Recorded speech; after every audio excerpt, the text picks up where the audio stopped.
Follow Altavista Colonels basketball all season long on 105.5 KD Country and kdcountry.com. A short drive will save you money. That's right. A short drive can save you hundreds, maybe thousands. The absolute best selection of new and pre-owned vehicles to choose from. Have a trade? When you make a deal, Fellers Chevrolet will pay it off, no matter how much you owe. Slow credit? Don't worry. Drive away today in your new or pre-owned vehicle. Remember, if you didn't purchase your vehicle from Fellers Chevrolet, you paid too much for it. Fellers Chevrolet in Altavista.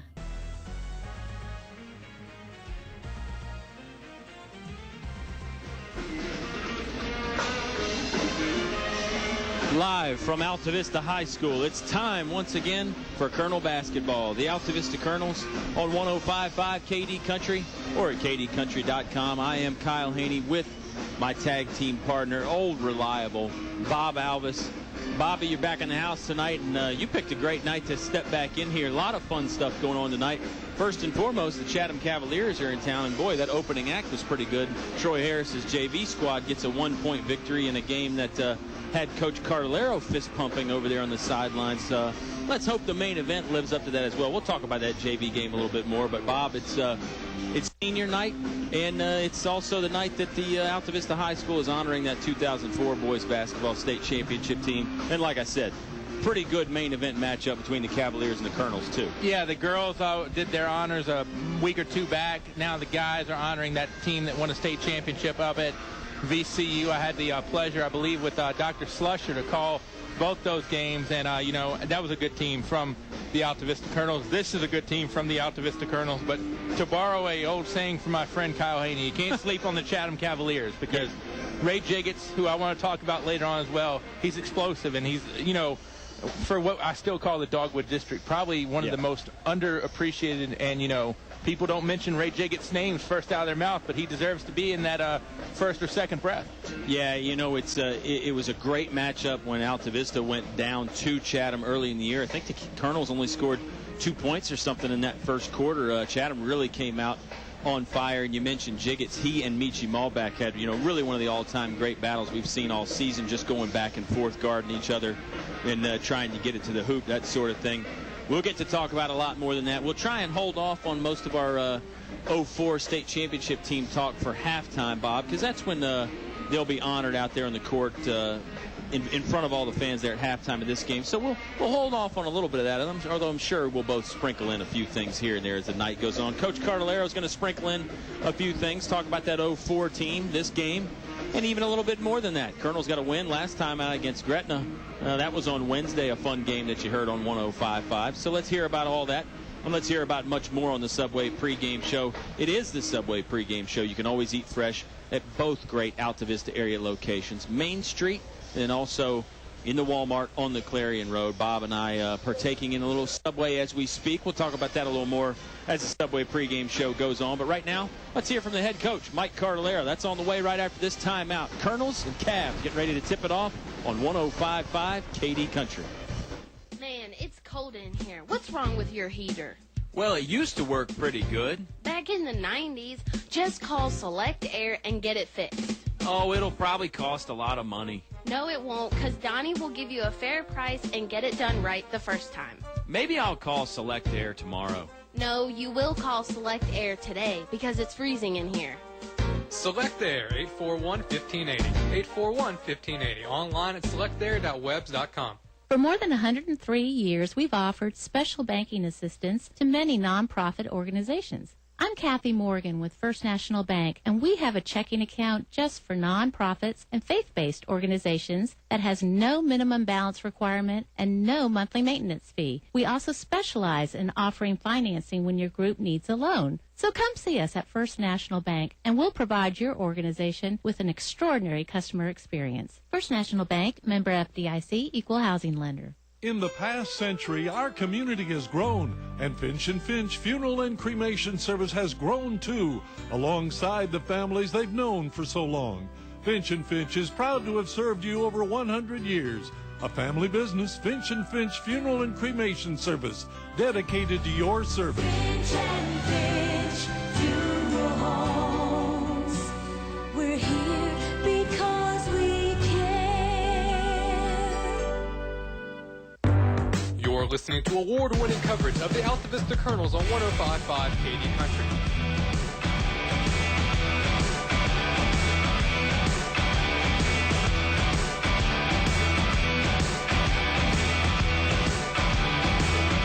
Back here on the Subway pregame show, Colonels getting ready to take on the Chatham Cavaliers, and we're talking once again with the head coach Mike Carlero and Coach C.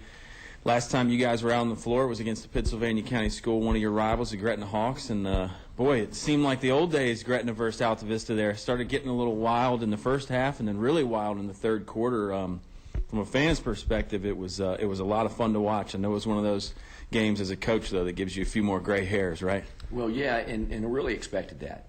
They got a couple kids back, and they've been playing well. They won going into the game the other night. They had won 6 out of their last 8 or 9 games. So they were a little different team than the first time we played, and tried to tell the guys they're on their home floor. They've won some games. They're feeling good about themselves.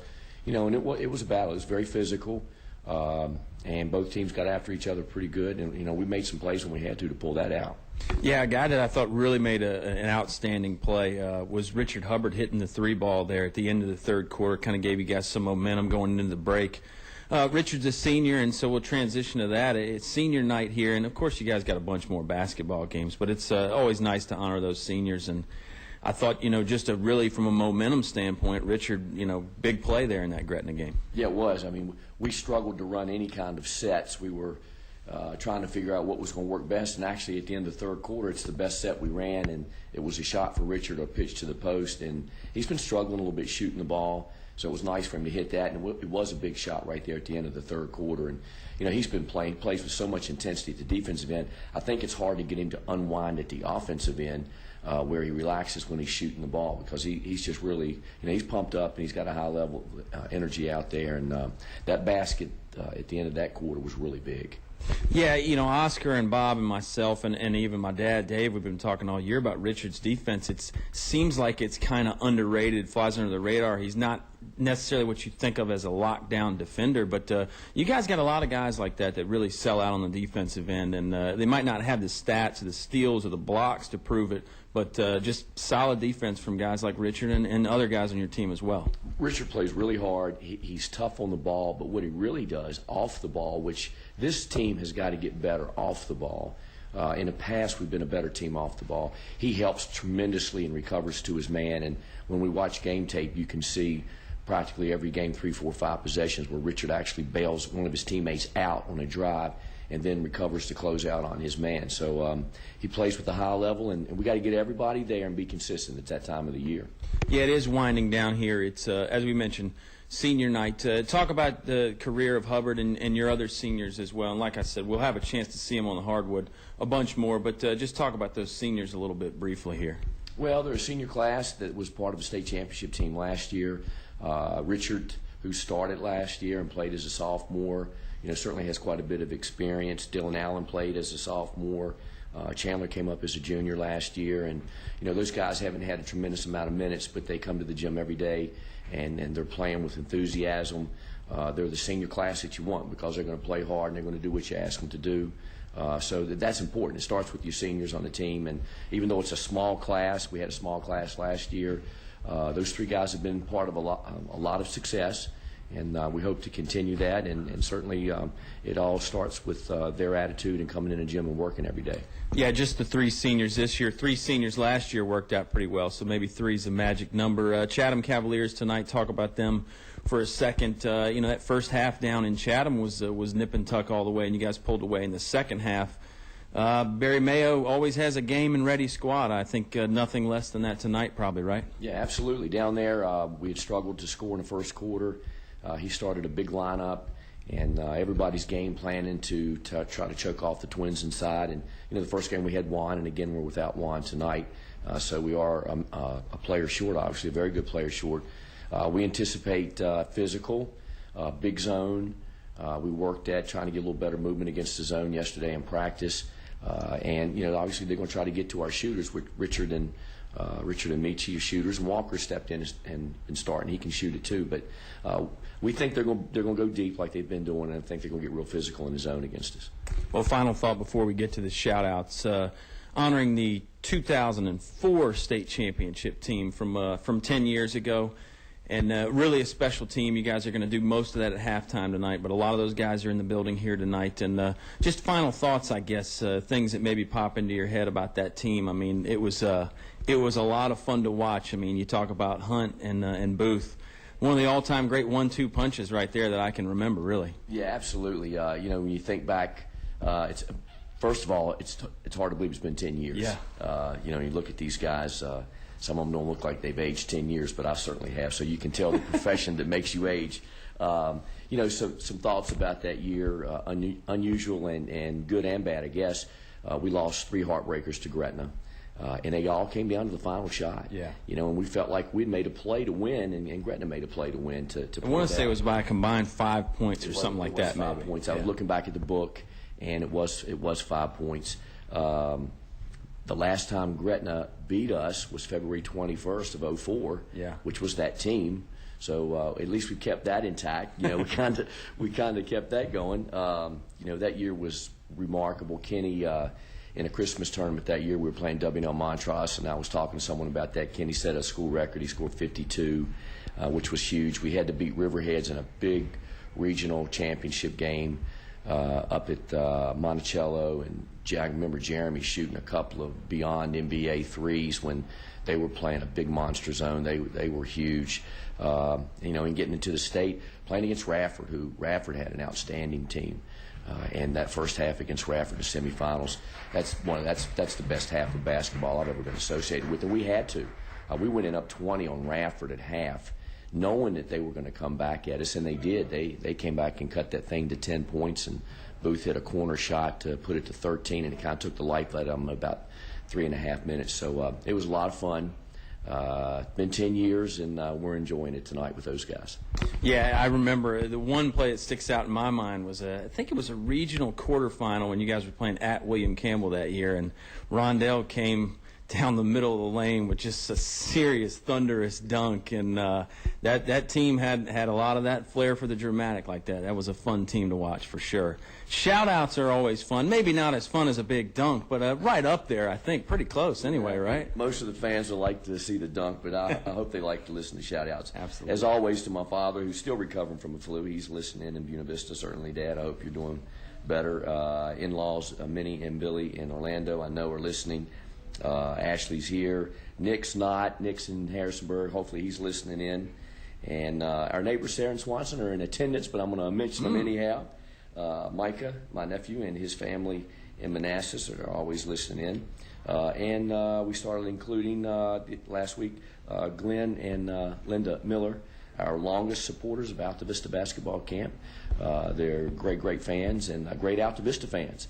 You'll see them every Friday night in the fall, and they're number one fans. So hello to everyone out there, and hope most people are here so they're not listening to this. Yeah, good point. Maybe they'll go back on YouTube and listen to it. Coach, a lot of fun. Going to be a fun night with the 04. Going to be a fun night with senior night. Good opponent in town in the Chatham Cavaliers, though. Tip-off right around the corner on 105.5 KD Country. The following is brought to you by English Construction Company.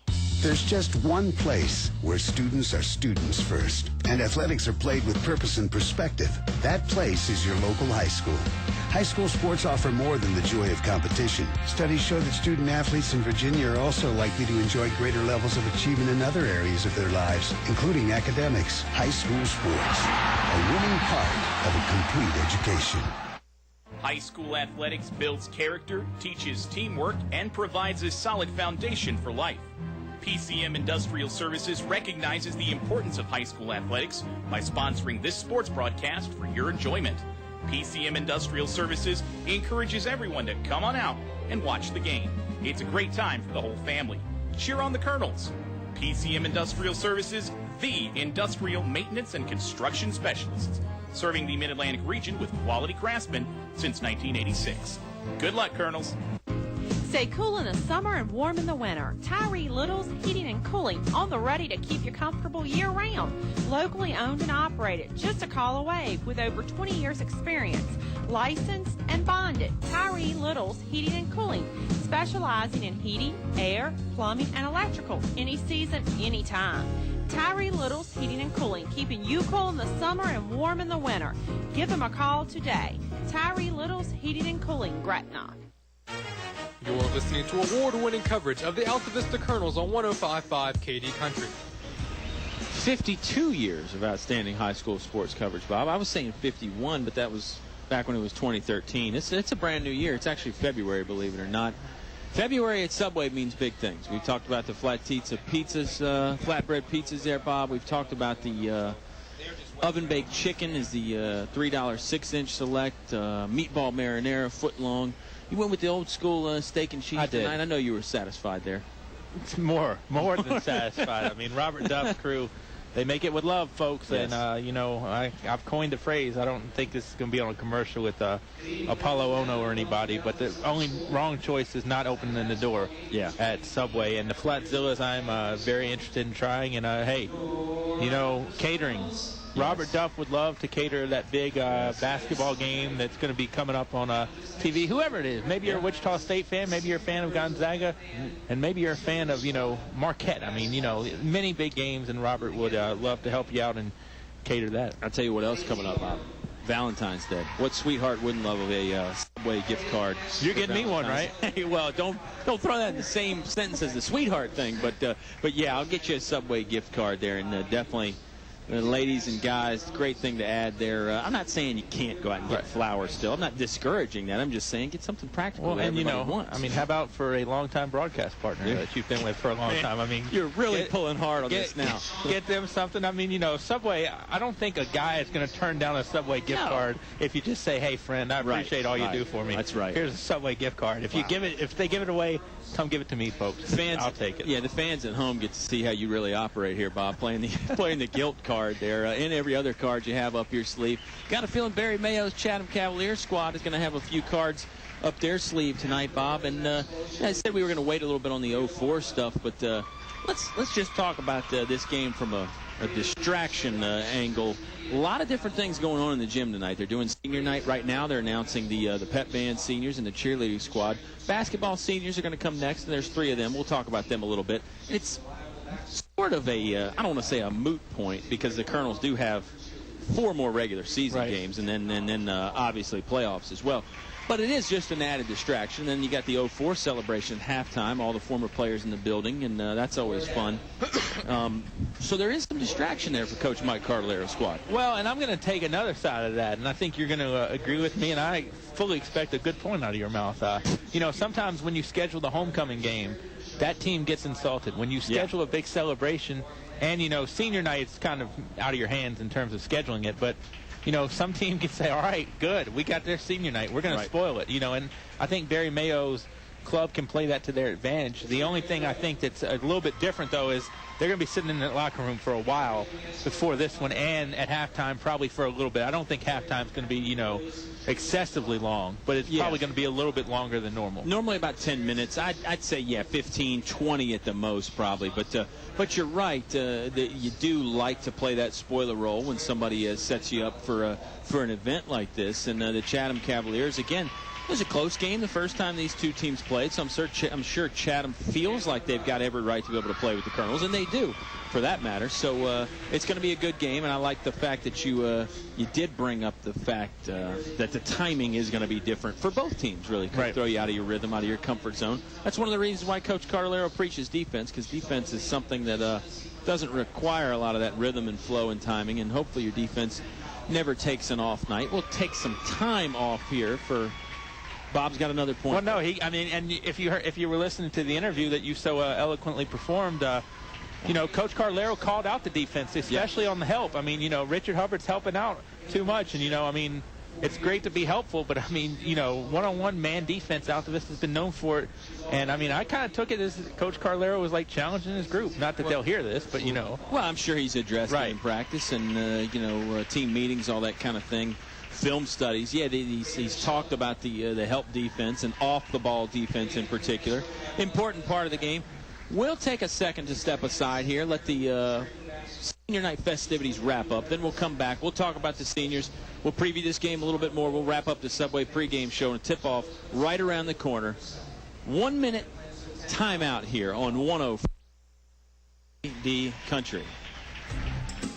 This month's specials from your Apple Market convenience stores. Coke and Pepsi 6-pack cans are $1.99. Free bacon biscuit with the purchase of 2 Mountain Dew Kickstarts. Double-decker moon pie for $1 with the purchase of any size coffee. Enjoy 2 chicken tender biscuits for $2.49 at the Apple Market locations. Riverside, Gateway, and Main Street, Altavista. You know what they say. Stop by the Apple today.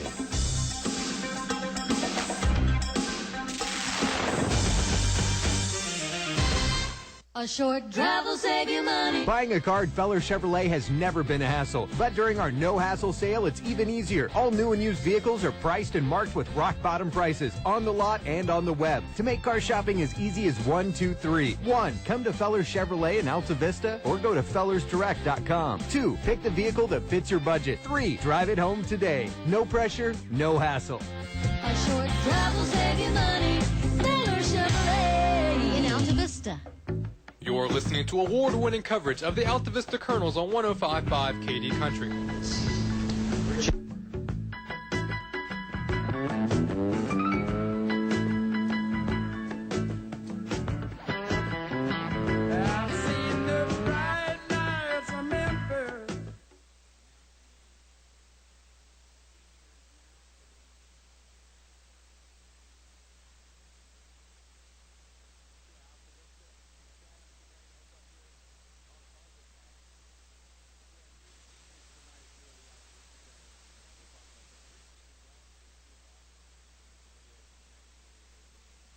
Josh Walker, and you are listening to Altavista Basketball on 105.5 KD Country.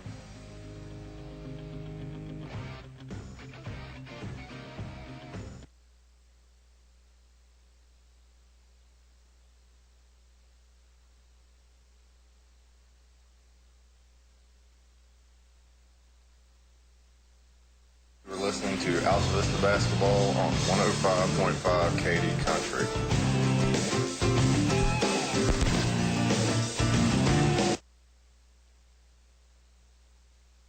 Good food, low prices, and great service keep customers coming back for more day after day at El Cazador Mexican Restaurant in Altavista. El Cazador is now open all afternoons, so you can buy anytime, any day, 11 a.m. until 10 p.m. El Cazador Mexican Restaurant, a great place to unwind and relax with friends. Open 7 days a week, Main Street, Altavista. El Cazador thanks you for your business and making them the #1 Mexican restaurant in town.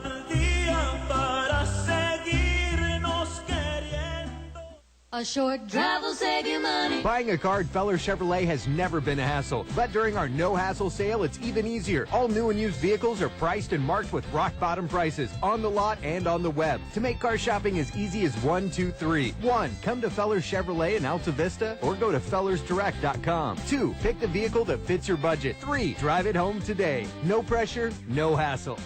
A short drive will save you money. Feller Chevrolet in Altavista. English is so much more. English is more than a hardware store. English is your complete home center. Everything for every job you do. Always here for you. Get the quality you really need. That's English is so much more. English is more than a hardware store. English is your complete home center. On North Main Street, Altavista, open Saturday 8 to 4.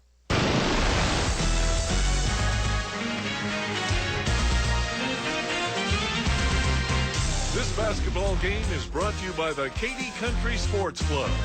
Aubrey Rosser Law Firm in Altavista, first choice for any and all legal advice. Steve Farmer Auto Sales, where there's always a good selection of cars, trucks, and SUVs priced right. Steve Farmer Auto Sales, 1112 Main Street. Sharky's Pest Control in Hurt. Let Tony take a bite out of your pest control needs. Doing business the old-fashioned way to keep you coming back. Main Street Trading Company Consignment, now open Wednesday through Friday, 11 a.m. to 6 p.m., Saturdays, 9 to 4. El Cerrito in Altavista. Throw on a sombrero and shake your maracas. It's El Cerrito time.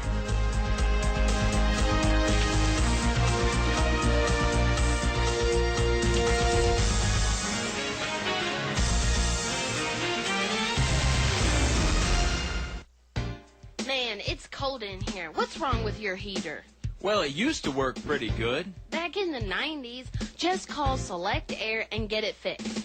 Oh, it'll probably cost a lot of money. No, it won't, because Donnie will give you a fair price and get it done right the first time. Maybe I'll call Select Air tomorrow. No, you will call Select Air today, because it's freezing in here. Select Air, 841-1580. 841-1580. Online at selectair.webs.com. You're listening to award-winning coverage of the Altavista Colonels on 105.5 KD Country. Back here from Altavista High School. Minor technical difficulties have been averted, Bob Alvis, and we'll talk about those three seniors again as the game goes on. But how about the starting lineups for both teams right now in this contest that's being highly anticipated? How about them? Dogwood District, former rivals. Now they're just two teams out there playing basketball. For Chatham, coached by Mr. Barry Mayo, they're going to start. Number 10, Ray Jiggets, he's a junior. Cody Coburn, 14, a senior. Number 30, Drew Meadows, he's a junior. 34, Shy Smith, he's a senior. And Bobby Walker rounds out the lineup. He wears number 40, and he is a senior. For Altavista, they will go with the three seniors, as traditional on senior night. Richard Hubbard, Chandler Pribble, Dylan Allen, Darius Johnson, and Mr. Michi Malbeck. Juan Thornhill's still not ready to go yet. Yeah, Juan ankle's still on the mend and probably not going to be in action tomorrow against Roanoke Catholic. 3 o'clock start time for that game, scheduled start time anyway, so Subway pregame show on around 2:40 or so, and there is a few games before Altavista tomorrow, Bob. So, and it's a great cause, the Roy Stanley Memorial. They raised a lot of money for the scholarships that they give out. They started giving one scholarship. I think they're at least up to 3 now. Yeah. So, I mean, and it's just a great cause for a man who really, did a great job covering high school sports, more so in the Roanoke Valley. But him and Mike would get up to the Berg every now and again. Yeah, he really did a nice job. It's a fun event that they're doing. I think it's 6 games in all. Got really good basketball teams up there, not just Altavista, but girls are right there kind of in the middle of all the action there. So that'll be fun and a nice way to spend a Saturday afternoon. This full next week. Full slate next week for the Colonels, you're right. Monday, Wednesday, Friday. Monday is here at home against William Campbell, Bob, which kind of makes this senior night stuff, I don't want to say comical, but it's not their last home game. But this was scheduled to be the last home game, and they wanted to keep the schedule because, senior parents have stuff going on. You can't just drop everything. So everybody's planned to be here tonight, so they went ahead with the senior night stuff tonight.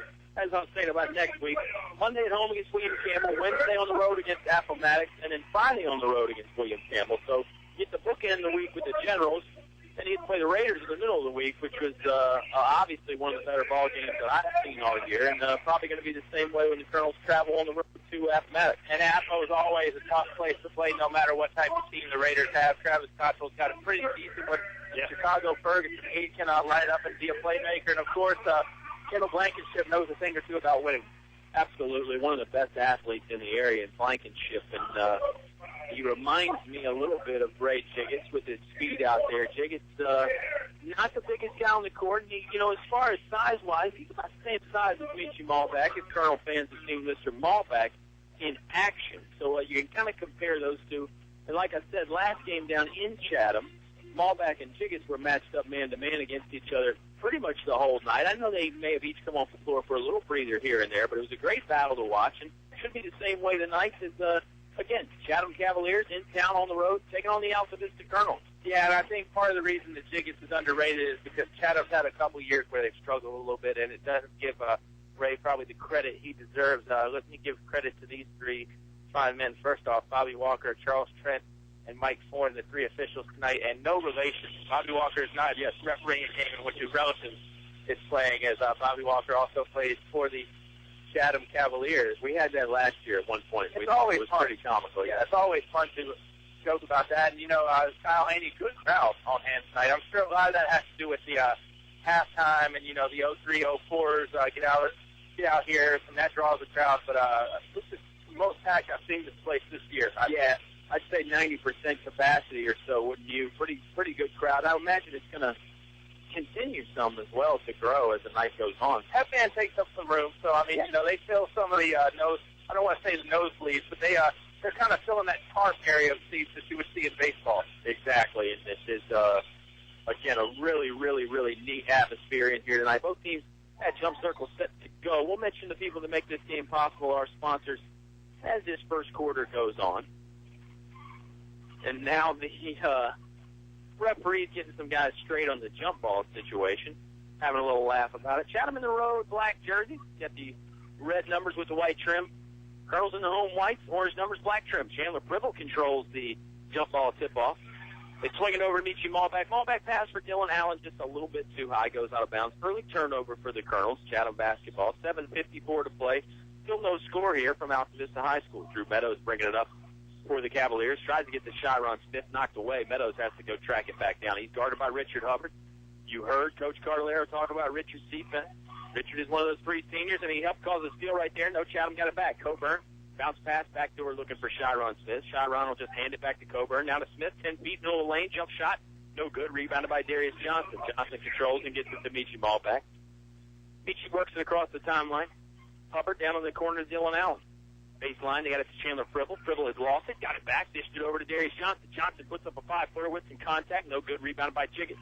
Here comes Ray Jiggets the other way. His first touch of the game. Up ahead to Coburn. Coburn runner won't go in. And rebounded by Pribble. 7:05 to play in the quarter, Bob. Still no score. Lakers Celtics out here. Up and down, fast-paced game so far, Kyle Hayden. A little bit. Pribble going to tee up a three ball from the corner. Doesn't catch any iron. Rebounded by Coburn. Chatham going the other way. Coburn bounces it over to Jiggets. Jiggets fakes the three. Now driving. Stops at the left block. Puts up a wild one. Won't go in. Rebounded by Smith, though. And that one won't go in on his putback. And it's rebounded by Richard Hubbard. Talk about a defensive affair. Still no score. 6:40 to play. Malbeck flew in trying to block Jiggets' shot like a crazy man. I mean, just a trapeze artist with Michi. I thought they might have gotten a little piece of Ray Jiggets, to be honest with you. Well, it's been a few times where some guys have put up a shot and it looked like they weathered some contact. No whistles just yet. Still 0-0 score. Dylan Allen going to try a three. Front iron, no good. Rebound is tracked down by Drew Meadows of the Chatham Cavaliers. 6:20 to play in the Apple Market first quarter. Still no score. Substitutes checking in the game. Yeah, Demetrius Johnson's going to enter at the dead ball. So is Walker Allen.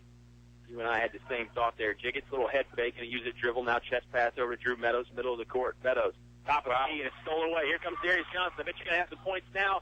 Tries the dunk. They call him for the double dribble. You will not have some points.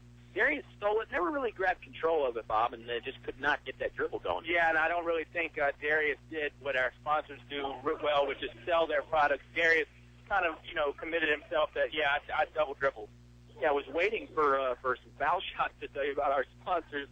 Bob alluding to that right there, but we haven't had any foul shots. In fact, very few whistles. That was the first one there. Another turnover by Altavista. 5:52 to play in the Apple Market first quarter. Still 0-0 score. Backdoor cut by Jiggets. He got free, puts it up off the window and in. Nice job right there by the Chatham Cavaliers breaking down the Altavista defense. Ray Jiggets got free, and that's something that he tends to do with his speed and his crafty abilities. 2-3 zone from Chatham, Bob. That could be part of the reason why Altavista is having a bit of a slow start. Yeah, Altavista trying to shoot their way out of the zone tonight if they can ever get shots to go. Darius gets one, and will get it to go. Fouls. He's getting to the foul line in addition to getting 2 points. We're tied 2-2, 5:23 to play. And now there is a foul shot, so I'll tell you that our game is brought to you by Finch Funeral and Cremation Homes, a family serving families since 1905. Trey Finch in the audience tonight. He was part of that 04 state championship team. I'll tell you about the rest of them as we go as Darius converts the three-point play. 3-2 is the early Altavista lead. 5:20 to play in the Apple Market first quarter. Quajay Witcher is checked into the game for Chatham. On the court right now for the Colonels, Walker Allen, Michi Malbeck, Richard Hubbard, and the brothers Johnson, Darius, and Demetrius. Jiggett, head fake, and a dish off to Coburn. Coburn will tee up the three, and it's good. Chatham takes the lead back. It's a 5-3 Cavalier lead there after the three-pointer from Cody Coburn. Under 5 minutes to play now in the first quarter. Hubbard has it, middle of the court, halfway between the circles. He'll step up towards that three-point line a little bit, bounce pass over to Walker Allen. They get it in the corner to Demetrius Johnson. Johnson throws the cross court to Michi. Michi now to Hubbard. Richard fakes the dribble. He didn't fake the dribble. He faked the drive with the dribble. Now passes it back over to Michi Malbeck. Michi going to break in the middle of the court. Go ahead, Bob. No, I was going to say, if anybody out there is listening to this wanting to be a broadcaster, don't do what I do right now. It's going to be bad form. When's the last time the Cavs have beaten the Colonels? Michi Malbeck gives the Colonels the lead with the three. In a while. I'll see if I can answer your question a little bit. Three ball there from Michi Malbeck. 6-5. Altavista takes the 1-point lead. Left wing over to Quajay Witcher. Now he'll kick it back out near the half-court stripe to Ray Jiggets. Jiggets just does stay in the front court there. Back to Witcher. Does seem like Altavista owns a pretty lengthy winning streak over the Cavaliers. Ray driving left hand, puts it up left side of the paint, got partially blocked by Darius Johnson. Rebound came down to Shi Smith, but he was fouled going up for the putback. I believe it's on Darius Johnson. Let me get to your question there, Bob. Let's talk about that winning streak a little bit. You know, we talk about the one Altavista owns over Gretna. Coach Cardellaro even mentioned in the pregame show. Altavista hasn't lost to the Hawks since 04. I believe that Chatham beat Altavista in maybe that 06, 07 range there. The Cordero Word, Trevor Calloway, Theo Scher. Yeah. In fact, I know that they won that game, the overtime game, where Rondell Dewey hit the half court to send it into overtime. One of my personal favorites. I believe that was Rondell's senior year, so we can date it now. Altavista won the state championship in 04. Rondell was a sophomore. Right. If that was Rondell's senior year, that would be 2006, and I think that might be the last time. You know, 6'6" there scored Demetrius Johnson, double team, dribbles out of it, throws it down low to Darius. Darius goes up, contact, no call. Sorry, I didn't mean to. No, you're fine. Steal the PvP there, but you know, that there was that year where Altavista lost like 10 games and still played Colonial Beach in the state semi. And I want to say Chatham got them once that year, but that's why you got to listen on Monday, folks, because we're going to answer that question. And then if we remember, we'll look at our archives. Exactly. It was a nice look there on that last play from brother to brother, and Darius had it smacked away. It looked like there was some contact. No whistle, though. Refs are letting them play a little bit, although I think they're being pretty consistent. Over midway through this first quarter, and it really feels low scoring. Michi trying to change that. Fouled on the 3 by Coburn. Yep, Michi's going to go to the free throw line and shoot 3 of them. Coburn just got enough of them there. Not a lot of contact. Davis Jones checking in the ball game now for the Altavista Colonels. Well, he'll check in after the second free throw. 6-6, tie ball game here.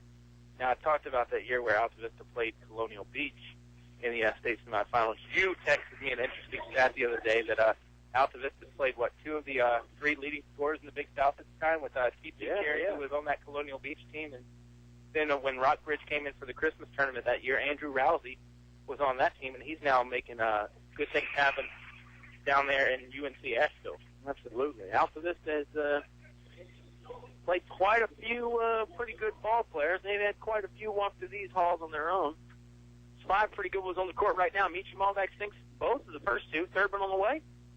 Back iron in and out, no good. Rebounded by Darius Johnson. He puts it back, and he is fouled. This is either on Bobby Walker or on Chiron Smith.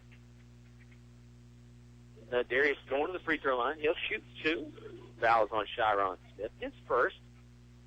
Altavista holds an 8-6 lead with 3:21 to play, and you can't forget about folks that bring in this game like the First National Bank, focused on providing an extraordinary customer experience. Feller Chevrolet, a short drive will save you money. English Construction Company wishing our high school athletes an exciting and injury-free game. El Cazador Mexican Restaurant, the happiest place in town. I was in El Cazador today. Bob Darius sinks both. Makes it a 10-6 Altavista advantage. 4-point lead. A little bit of full court man-to-man pressure from the Altavista Colonels. Chiron Smith will bring it across the timeline. Gets it over to Coburn. Coburn driving left side of the paint. Puts up a wild off-bounce jump shot. Won't go in. Rebound is loose. Smith has it. Now he loses it. That ball goes off the baseline. Knocked out by number 42, Josh Jones, for the Cavaliers. So this ball headed back to the Altavista Colonels. 3:04 to play. 10-6 Altavista lead. Here comes the full court press from the Chatham Cavaliers. Colonels have made 4 of their first 5 free throws. Yeah, Colonels had a pretty good success on the free throw stripe Wednesday against Gretna. Bob, we'll rehash that game a little bit as this one goes on. Fun game down there, and that was a low-scoring affair, too, to say the least. Ball knocked away by the 2-3 zone pressure from Chatham, and it's going to go back to Altavista. Davy Jones will inbound right there in front of the Chatham bench. We talked about how good the Colonels have been against Gretna and how good they've been against Chatham in past years. Probably the team that has been the thorn in their side the most is the other Pennsylvania County school that was a Dogwood member, Dan River Wildcats. Yeah, without a doubt. Dan River. You know, you got to say them and the Colonels have really been the standard bearers in the era, too. Walker Allen, 3-pointer from the right wing, count it. Walker Allen sets it up very nicely and knocks it down. 13-6 Colonels lead. Jones puts up a quick one from the right block. Boy, Chatham got it down there in a hurry and got points out of it. Good way to answer the 3. Good way to end a 6-0 run, too, by Altavista, or 7-0, pardon me. Demetrius has it right corner. He's trapped there. He's got to throw it over top. He's looking for his brother, Darius Johnson. Darius took some contact, but it's all out of bounds off of the Altavista Colonels. Hubbard checks in. So does Bobby Walker. Nelson Hughes going to make his first appearance. Both teams throwing some substitutes to the table. Colonels, again, do play tomorrow at 3. The Salem Civic Center. Big floor. Colonels were there last year, but a different year, different team. There's subtle nuances there. Probably not going to have near the amount of people that you had at the state quarterfinal last year, with all due respect to tomorrow's festivities. I think it'll be a good crowd, but I don't think it's going to be state quarterfinal. Yeah, when you go to the state quarterfinal, everybody's pumped up, everybody is there, and everybody's loud and vocal. Tomorrow, a little bit more laid back, a little bit more relaxed, although it still means something. Ball goes out of bounds off Jones, and the basketball will head back to the Altavista Colonels. Nelson Dews is in the game, gets in the corner to Walker Allen. Allen guarded tightly by Witcher. He's got to dribble his way out of the pressure. Now over to Dews. Top of the key to Navy Jones. Left wing now to Richard Hubbard. It appears Walker's become one of these guys. When he hits the first three, then defense is going to come out on him. I believe it was Witcher that popped out on him. Witcher's got the kind of the shooting shirt on, the long sleeve under the tank. Yep. Hubbard tried a shot, wouldn't go in. Nelson Dews gets a rebound off the deflection. Extra possession here for the Altavista Colonels. Dews in the corner to Walker Allen. Back to Dews. Back to Navy Jones. Top of the key. Back to Nelson Dews. Dews, three-pointer.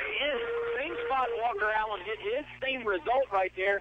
Colonels doing some damage from behind the arc, Mr. Alvis. It's a 16-8 Altavista lead. Doubling up the Chatham Cavaliers. We're under 1 minute to play in the Apple Market first quarter. Not a ton of arc on Nelson Dews' three right there. When the line drive, there's the runner from Chatham that's going to go down and jig it. Yeah, Jiggett off balance, didn't matter. Threw it up nicely with the right hand. Got it to go in off the window. 16-10 Altavista lead. Colonels could hold for one shot, although we haven't seen that as much as we used to, Bob.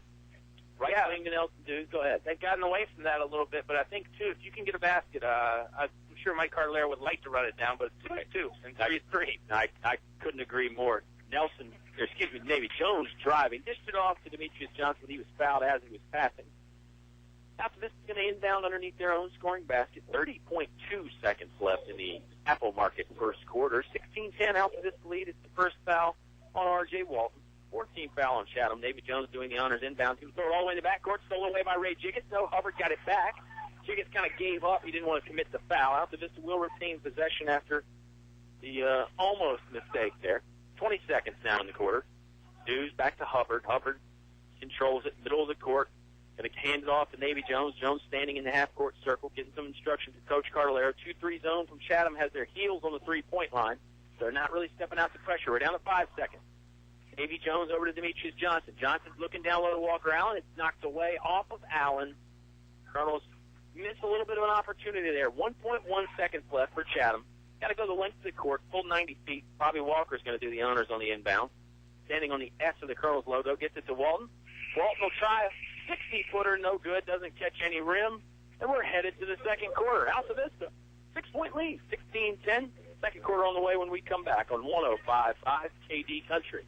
At First National Bank, we have no service charges on debit cards, and we don't plan to. I'm Courtney Woody, and our local bank offers a variety of accounts for everyone, which will help you bank better and bank for less. First National also has no monthly maintenance fees on free checking, nonprofit, and faith-based checking accounts. If you're worried about your banking fees, contact First National Bank today. We have over 100 years of dependable, low-cost banking. First National Bank, member FDIC, equal housing lender. You're listening to award-winning coverage of the Altavista Colonels on 105.5 KD Country. Back here from Altavista High School. Colonel 16, Chatham Cavaliers 10. Bob Alvis, good first quarter there. Obviously probably didn't go quite the way Barry Mayo drew it up, but pretty solid effort from both clubs so far. May I get on a soapbox real quick? Get on that soapbox, bang your drum, do whatever cliche you want to do. 1.1 seconds left, and Chatham is not the only team guilty of this, but they throw the ball so far in the backcourt, it's almost like, why even bother? I mean, why not just throw it in and not even take the shot? Because a lot of teams just don't give themselves that luxury, and, if you turn it over down there, I mean, then you're counting on the other team to hit a 60-footer. Yeah. Good point, and we saw that in the JV game, that was so good. Altavista getting the 1-point win, made some free throws there with really just 2 seconds left to win it. But both teams had a play similar where they had to go the length of the court, and they tried the old baseball pass. Worked out well. Leading to the hill for Altavista, yeah. Good JV game, though, to say the least. Jiggett's going to try to run her again, middle of the paint, gets it to go. He's tough to stop when he gets a little bit of room. He's got the nice soft touch around the hoop. 16-12 cuts into the Altavista lead just a little bit. Sign me up as a member of the Ray Jacobs fan club. Like I said, I think he is really underappreciated in this area, for especially the old Dogwood District type players. Yep. Michi Malbeck almost lost it. He's back on the court right now with what have been the starters: Demetrius Johnson, Darius Johnson, Malbeck, Richard Hubbard, and Walker Allen. These guys have been really the starting lineup since Juan has been out. Allen, he'll try the three, and he'll like it. Left wing this time. Walker Allen converts the three ball. Boy, Colonel's really having a field day from beyond the arc tonight, Alvin. Yeah, Altavista's really gotten hot in Walker Allen. 2 quick threes. That shot missed, rebounded by Michi. Yeah, speaking of quick threes, bit of a quick shot there, I think, for Chatham. They pulled the trigger a little bit quickly, didn't really run any offense. Smith couldn't get the jump shot to go. Colonel basketball again. Allen guarded tightly by Jones. He'll use the left-hand dribble, and that finally does throw it away. It's close to a 5-second count. Howard caught it near half court. You know, with all due respect, Chatham and even back to Jeff Monroe and Rich Lyons, Cavaliers to put up some shots that make you scratch your head, unconventional at times. But they go in, too. That's exactly right. Demetrius threw a no-look pass, was knocked out of bounds. It'll stay with the Altavista Colonels. Rod Taylor checking in the game now for Chatham. Now, is that the same Rod Taylor that was at Gretna? No. Okay, No, there not. are 2 Rod Taylors in this world. Who knew? Well, 2 Bobby Walkers? I'm going to... I hope there aren't 2 Bobby Walkers. Something tells me that there might be. World's not ready for that. Yeah. Bounce pass inside to Darius Johnson. He'll kick it back out to Hubbard. Darius working on that low block down there. Richard makes the drive, kicks it over to Malbeck. Left wing. Michi thought about trying a three. Now he'll one-hand it back over to Hubbard. Hubbard bounce pass to Demetrius. Lost it. Jiggets has got the steal. Bit of an errant pass. 2-on-1 situation. Jiggets to Coburn. Coburn gets it blocked away. Allen will save it. Back to Demetrius Johnson. Here comes the 2-on-1 for the Colonels. Tried to no-look it. That ball gets knocked away. You're going to call Dylan Allen for a foul. He was scrambling, trying to get the loose ball back. Wild exchange there. That'll keep the crowd interested until the halftime festivities for sure. Bodies flying everywhere, Mr. Alvis. Yeah, foul is on Walker Allen. That's his first, the team's second. You know, Coach Carlero mentioned that Altavista really needs to kind of shore it up a little bit defensively. I think passing, sometimes the Colonels get a lackadaisical or lethargic. I don't know what the right word is, actually, but I mean, they think they got to make that, fancy trick pass when something else will do. Bank shot won't go in for Chiron Smith, rebounded by Demetrius Johnson. He thought about trying to rush it out himself down the other way, but he'll get rid of it to Hubbard. Back to Demetrius Johnson, right wing. There's another steal, bit of a lazy pass again. Michi got it back, though. Taylor jumped in front of the passing lane. I definitely agree with your point about that. Sometimes it seems like it's not that the pass is the wrong pass. Maybe it just doesn't have the right amount of mustard on it, or maybe not using a bounce pass and trying to, just a regular chest pass when a bounce pass would work, that kind of a thing. Yeah, we're under 5.5 now here in the Apple Market second. Altavista with a 7-point advantage over Chatham. They get it baseline to Johnson. Johnson back left wing to Michi Malbeck. Back down low to Demetrius Johnson. He puts up 2. He's fouled. Shot didn't get to the rim, but he'll go to the free throw line.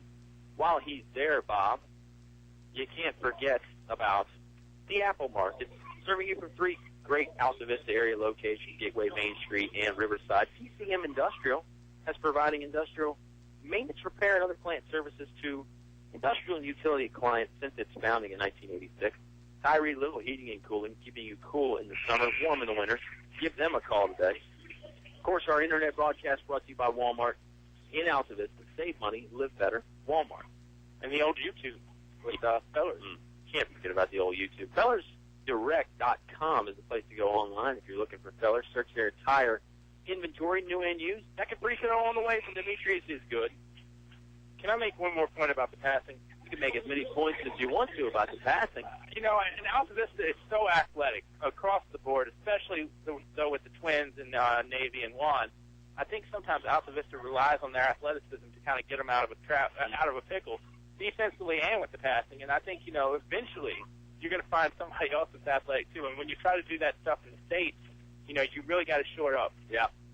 Wow. Jiggets trying the up and under layup. That one may be a little overzealous. Wouldn't go in. Rebounded by Darius Johnson. They're harassing Johnson as he gets the rebound. Now the Colonels finally break out of it. Malbeck.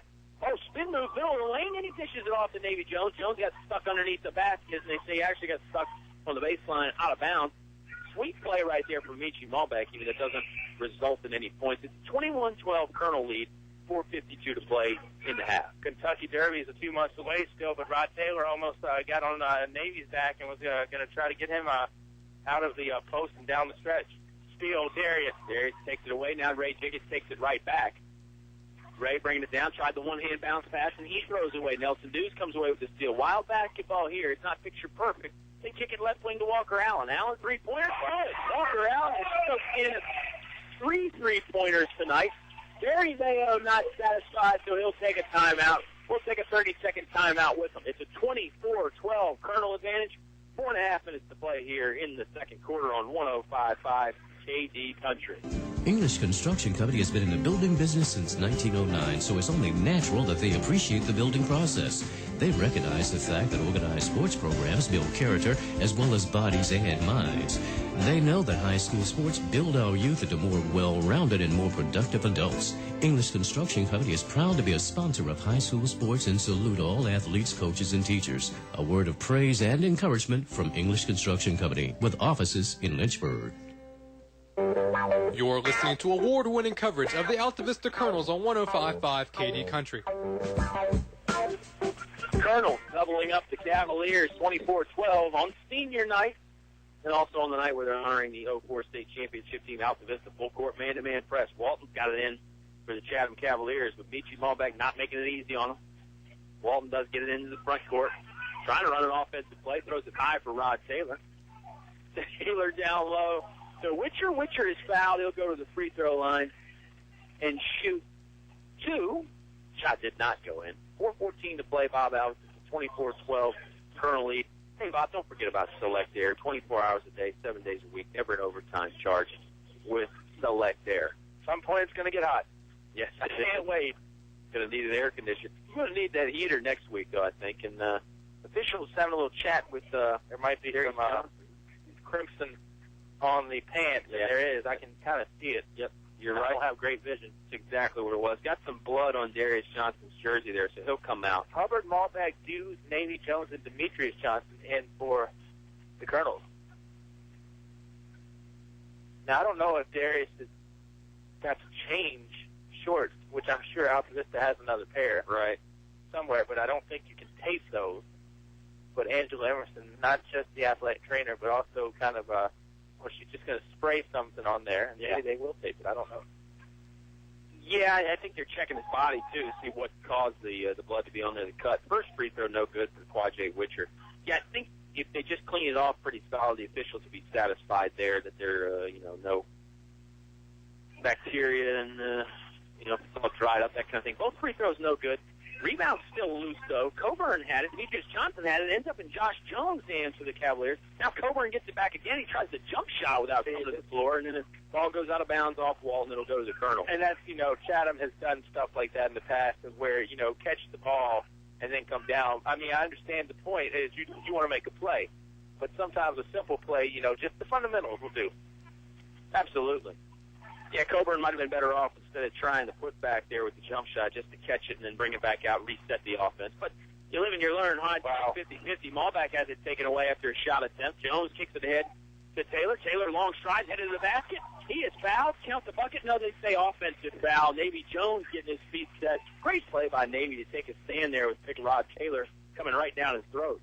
Barry Mayo trying to help out with the block, but that will not suffice, and the foul will go against Rod Taylor, his first.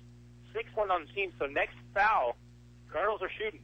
And there's still time left in this Albemarle second quarter. Yeah, 35 to go. Plenty of time. It's 24-12. Colonel leads. Nobody's scored here in the past minute or so, Bob. Foul looks like it's away from the basketball. I think it's a hand check on Taylor. Yeah, it was on the basketball. Taylor getting too much of the action there. I've never really seen the motion that Charles Trent gave right there, which was kind of just the grab. And I mean, not like the palms were up. Yeah. I've never seen that. Taylor's second in just a mere matter of moments. That's his seventh. Or the team's seventh. Yeah. It was Taylor's seventh. He'd have been disqualified. I don't know. We'll have 2. Lakers sent a player back in with 6 fouls there. For some reason, there's a rule that we didn't know about in the NBA. Nelson Dews, first free throw, no good. So Colonels can't cash in on the opportunity there. Rebounded by Quadjay Witcher. Ahead to Walton. The Cavaliers. He's trying to go down low, taken away by Nelson or Dews. Dews kicks it ahead to Navy Jones. Jones gets it to the rim, but it's fouled, and he'll go to the free throw line. Shot will not go in on the layup attempt. Yeah, sadly for Laker fans, that might be their claim to fame this year is we had a guy get put back in after he fouled out. Yeah. Yeah, if you don't know what we're talking about, the Lakers were down to just 5 players in uniform, which is shocking when you think about the budget that the NBA has. You can't just sign somebody 10-day contract from Europe somewhere. First free throw on the way from Davy Jones. It goes in. I'll finish the story. So one of their players committed a 6th foul. You get 6 fouls in the NBA.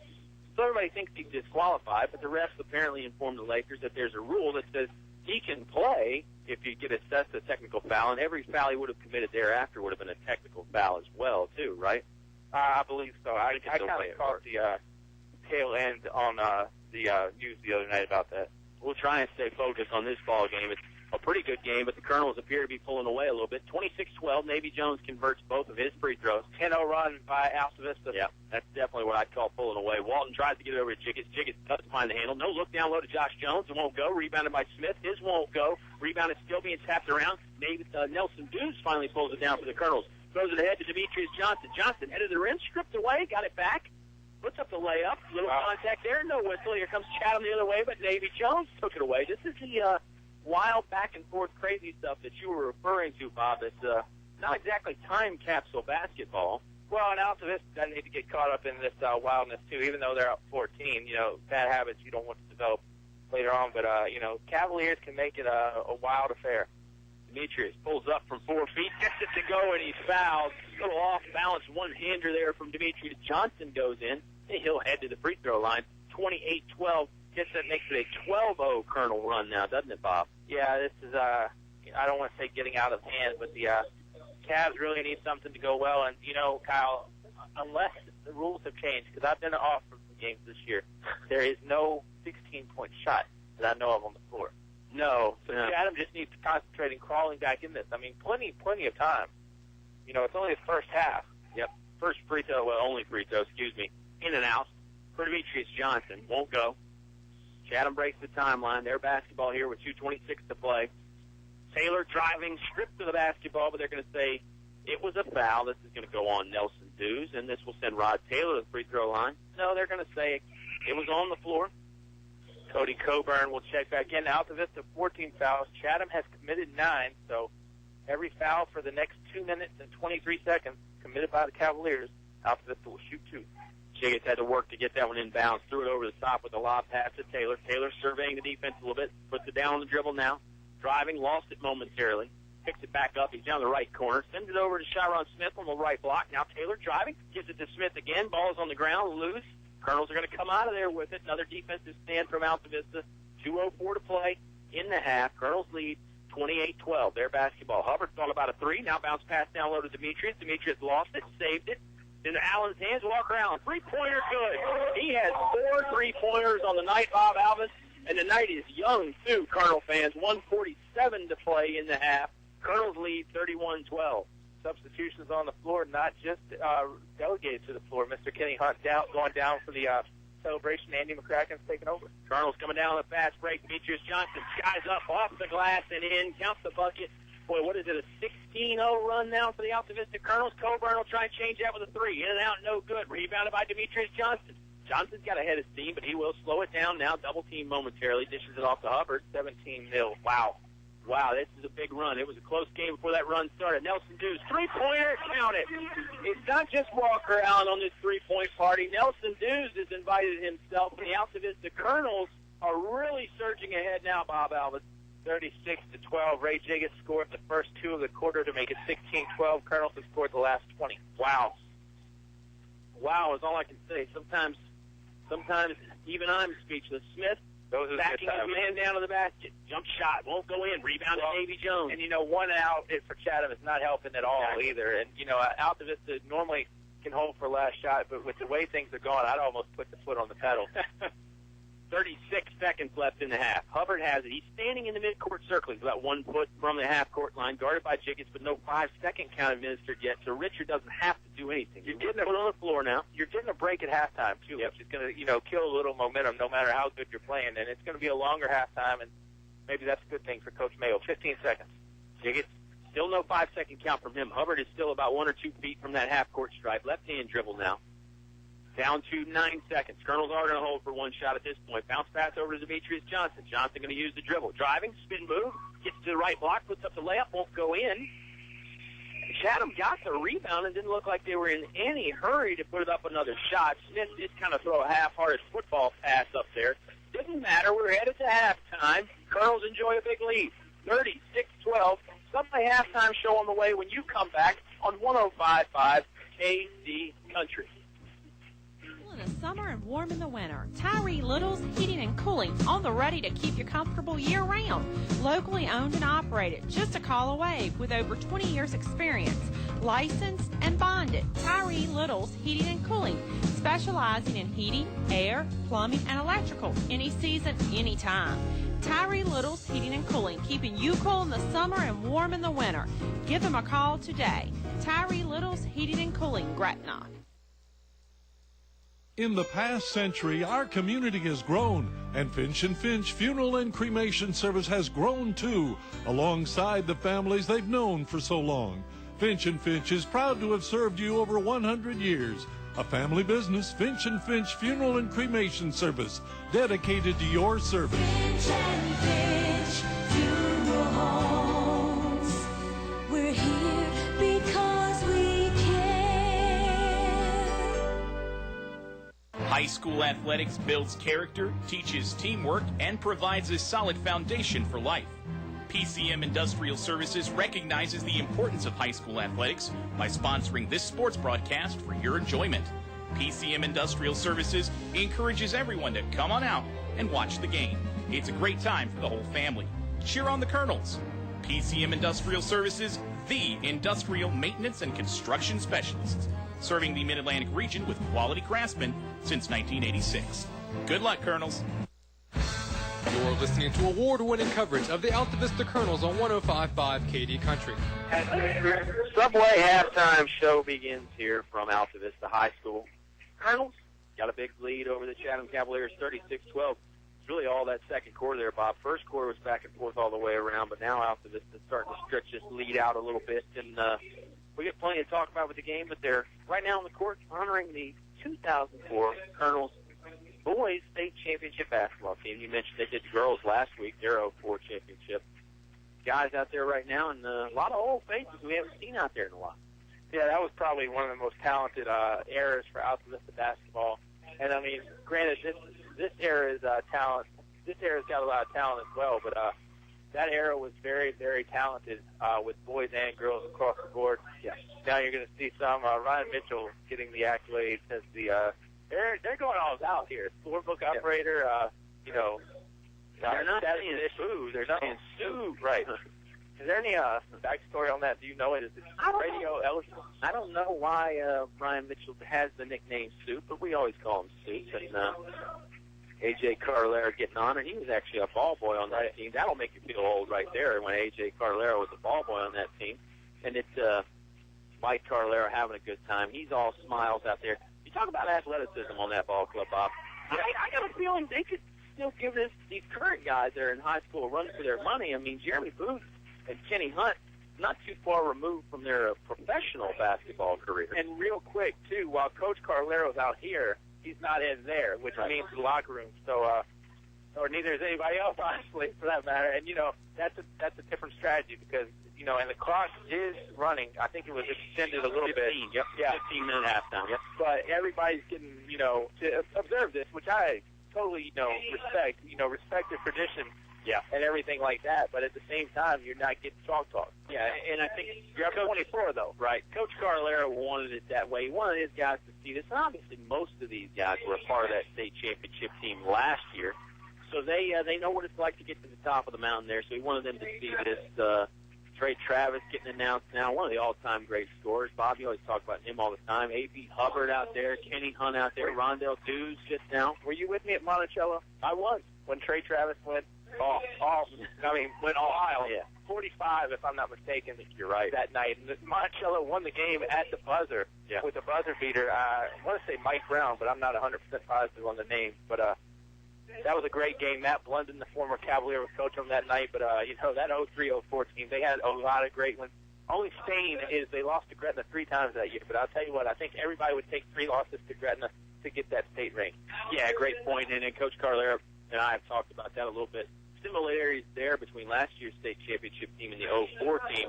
Last year they lose to Dan River 3 times. Back in 04 they lose to Gretna 3 times. And he talked about it. Both years, it really helped his guys focus and sort of rededicate themselves in the gym after each of those losses. And Ryan Cook out there, Jeremy Booth, DeMichael Lee, Trey Finch, who we already mentioned, Jamie Eubank out there. Don't think there's anybody they can lose to 3 times this year and still win state. Yeah, they can't play Dan River. Yeah, they're not going to play Dan River again. That's what you had me fooled. I was thinking about that. Well, I wasn't trying to fool you. It's not, make Kyle look silly. That's for later on tonight. I know. I thought about a possibility. I'm going to share it with you during the timeout. Let's take a timeout here during the Subway halftime show. Subway Eat Fresh. They never take a timeout down there at the Main Street location or the Walmart location. They're always ready to go. But we will step aside here for a little bit, get our thoughts together, bring it back with some stats and a little bit more discussion of the 04 team, and return here. Quick timeout on the Subway halftime show. Colonels lead 36-12 over the Chatham Cavaliers on 105.5 KD Country. This month's specials from your Apple Market convenience stores. Coke and Pepsi 6-pack cans at $1.99. Free bacon biscuit with the purchase of 2 Mountain Dew Kickstarts. Double-decker Moon 5 for $1 with the purchase of any size coffee.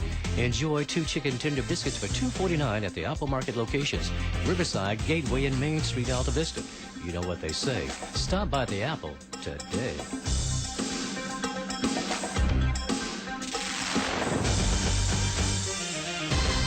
A short drive will save you money. Buying a car at Feller Chevrolet has never been a hassle, but during our no-hassle sale, it's even easier. All new and used vehicles are priced and marked with rock-bottom prices on the lot and on the web. To make car shopping as easy as 1, 2, 3. 1. Come to Feller Chevrolet in Altavista or go to fellersdirect.com. 2. Pick the vehicle that fits your budget. 3. Drive it home today. No pressure, no hassle.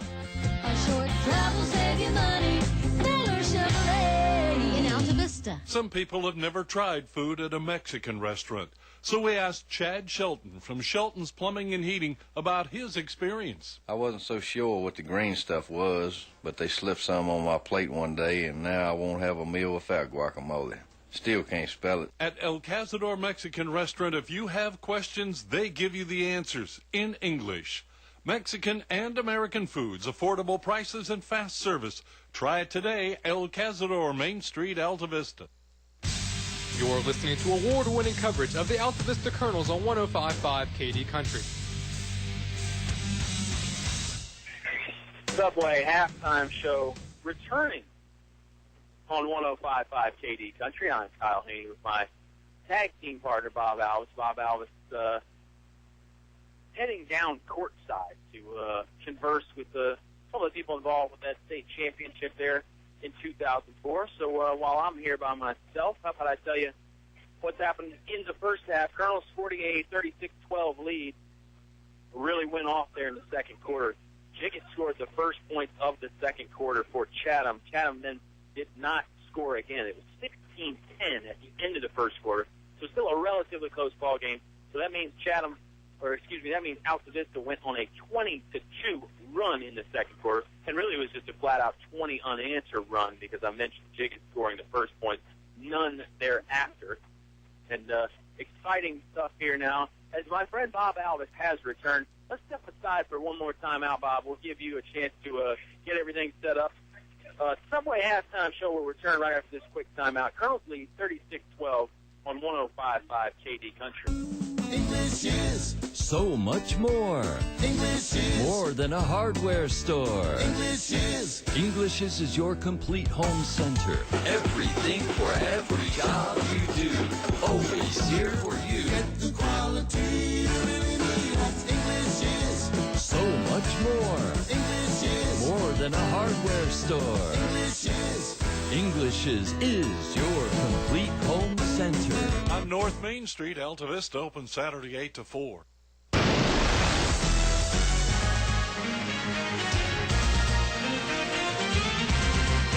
This basketball game is brought to you by the KD Country Sports Club. Aubrey Rosser Law Firm in Altavista, first choice for any and all legal advice. Steve Farmer Auto Sales, where there's always a good selection of cars, trucks, and SUVs priced right. Steve Farmer Auto Sales, 1112 Main Street. Sharky's Pest Control in Hurt let Tony take a bite out of your pest control needs. Doing business the old-fashioned way to keep you coming back. Main Street Trading Company Consignment, now open Wednesday through Friday, 11 a.m. to 6 p.m., Saturdays, 9 to 4. El Cerrito and Altavista, throw on a sombrero and shake your maracas. It's El Cerrito time.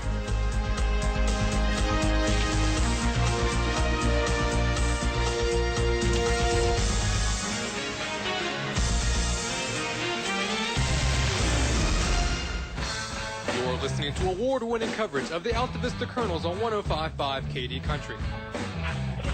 Back here from Altavista High School, where the Colonels are up on Chatham 36-12.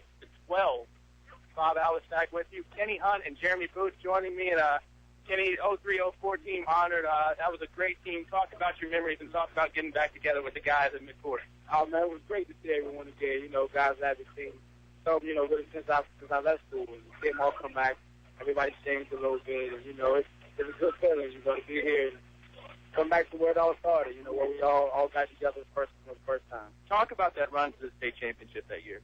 Oh, it was tough, you know. It was also fun. We had a good team that year. We had guys, good knockdown shooters, and Jeremy, you know, AB, Trey Finch, Trey Travis, you know, those guys, and we moved the ball a lot. You know, we played as a team. It was a lot of fun. Now, if I remember correctly, that state semi against Radford up at the Siegel Center didn't start till like 9:30, quarter of 10. Normally, you're done playing games by that point. Was it at all tough to get out for a 9:45 game and talk about the trip back? I know school came early the next day too, to a degree. Yeah. No, it wasn't tough at all. You know, it was something we like to do. You know, we like to play ball, and you know, us guys, it's like lacing them up, doing it all over again. You know, we do it at 8 o'clock in the morning, 10 o'clock in the evening. You know, but it's times you remember. You know, 10 years later, looking back. Favorite moment from that season is if we exclude hoisting the trophy. For the guys and the girls both getting there, you know, getting to watch them play before us, and all doing it together, doing it for Altavista. Now we got Jeremy over here too. Jeremy, you went on to Appalachian State, and now you and Kenny are teammates again. Talk about how it feels to play with this guy after you know, so many years of playing here. Oh man, I know what they expect from this dude, man. Like, he know my game, I know his game, but I've been away for a while, so I'm expecting him to show me something, and I know he expected me to show him something. So when we get on the court, it's going to be chemistry all the time. Now, Jeremy was a younger guy then, but still important to the team. Talk about your role and AB's role and, you know, getting the younger guys involved and getting them ready to carry on when you guys left. Oh, it was real easy. It was a good transformation for those guys. You know, they stepped in. Jeremy right there a lot of minutes, you know, as young playing, you know. So the older he got, it was easy. We just turned the reins over and let them go, you know. How does it feel to be back on the court where you had a lot of great memories and great shots? Oh, man, it was an eye-opener. I was telling her when we walked in there, it was crazy because the lights were bright, and it just took me back to that moment, man, when we was out here playing. It was a good atmosphere. It's good that the guys are winning right now, so it's just a good feeling. How much do you wish y'all could have had the light show when you guys were playing? Oh, that's the first thing I asked Coach when I came back. I was so hyped when I seen those lights swirling. It was dark, man. I was screaming the whole time. He looked at me with a serious face. He said, you know who did it? He pointed at himself, said, I did it. And you wouldn't expect that out of Coach. What was it like playing for Coach? Because I think a lot of people see him and, you know, he likes defense. I think he does, you know, people might not think he likes dunks as much, but you guys threw down your fair share. Well, I think he's loosened up a little bit because those guys, you know, they're doing their thing in football. You know, they've already won another state championship in basketball. So, you know, Coach, he's just doing the same thing he's been doing. I mean, he's getting tough on them at times, but he just let the game come to him and let those guys have fun, which is a good thing. And that's the main thing. You know, he keeps it exciting. You know, you got to give to get little to get a little. You know, and we all run that. I remember he came to us when we were young and said, you know, usually we take guys out for missing dunks. And he's like, but I know you guys can do it. We see you do it every day in practice. So if you miss it, you get back and keep playing, you know. So it was a lot of fun. Final thing for both of you guys. People can actually kind of reminisce tomorrow night if they want to see you guys play at the City Armory. Talk a little bit about the team you guys are on now. Oh, man, it's just wonderful, you know, to get out there and be able to do it again. We got a good team. You know, Jeremy's back. Signed this week, actually. So that was in the press, you know, if you guys had happened to look. But, you know, it'll be fun, you know, to get back out there and run up and down and put on another show again. Yeah, it'll be good to see some fans, man, we had back in the day. I hope some people come out and support. So if you're out there listening, man, come to the game tomorrow at Lynchburg Armory. The Titans versus who we got? we'll get back to that. Yeah, it doesn't matter. I mean, as long as Kenny and Jeremy are on the floor, that's all that counts. Guys, I appreciate it, and maybe one day you guys can be doing this, because Kyle and I at some point have to retire. Oh, man, what you guys look good. Now, like, it's a full view up here. Everything was a couple years ago with you guys. I don't, maybe a couple minutes, but I definitely appreciate it, and best of luck tomorrow night. Hey, thank you, man. Thank you. That is 36-12 Altavista over the Chatham Cavaliers. Kenny Hunt and Jeremy Booth both joining us here at the halftime show, Subway halftime show. Never a bad choice at Subway. Not going is the only bad choice at Subway. And Kyle, YouTube is where Jeremy and Kenny could hear themselves later on if they want to go back and reminisce about that. So that was fun. That was a blast. I enjoyed hearing you guys talk about it there, and the whole thing was fun. Two of the classiest individuals you'll ever meet there, in Kenny Hunt and Jeremy Booth. And I was dead we get serious. another Kenny Hunt up Yeah, here. I was dead serious about that. At some point, we might have to retire, and Kenny and Jeremy can Absolutely.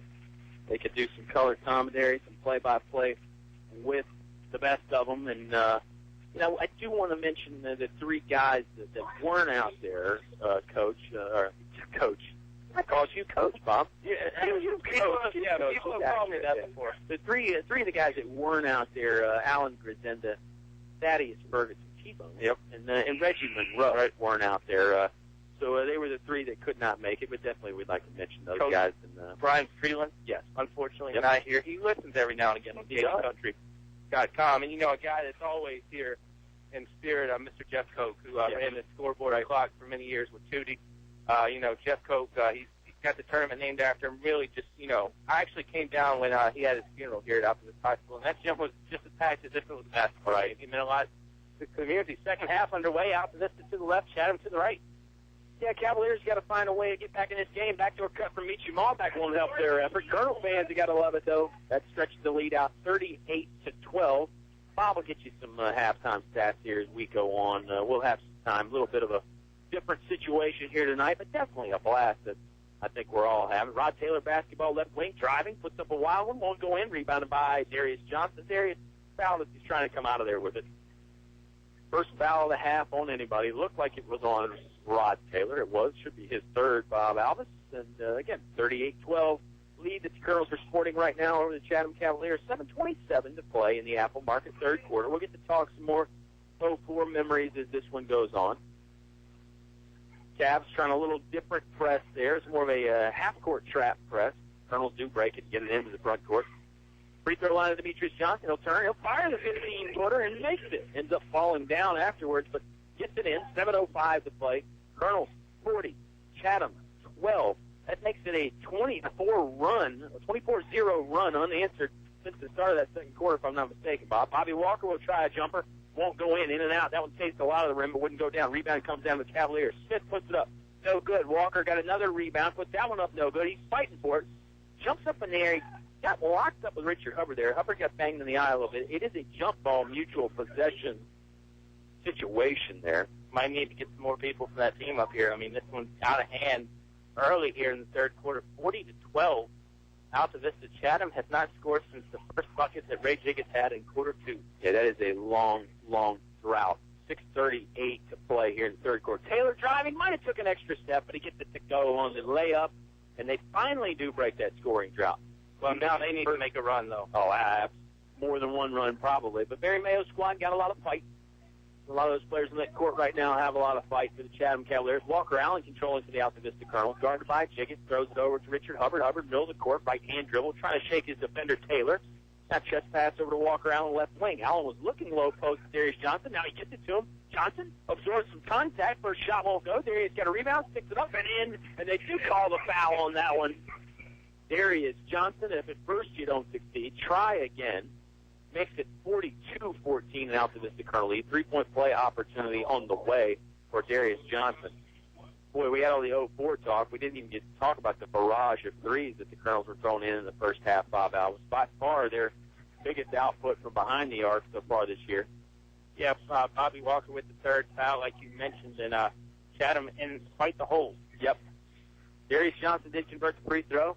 Coburn driving middle lane, puts it up off the glass high and in, touches the top part of the square and finally goes down. Good job by Coburn attacking the basket. 4 points for the Chatham Cavaliers, 43-16 is the Altavista lead. Still very comfortable advantage for the home team. I got chills from having Booth and Hunt up here. That was awesome that, they've been. And, when Jarrell came up here the other week, Demetrius is going to be fouled by Bobby Walker. Mike Bourne and Charles Trent might not be getting a ride back calling fouls on Bobby Walker like that.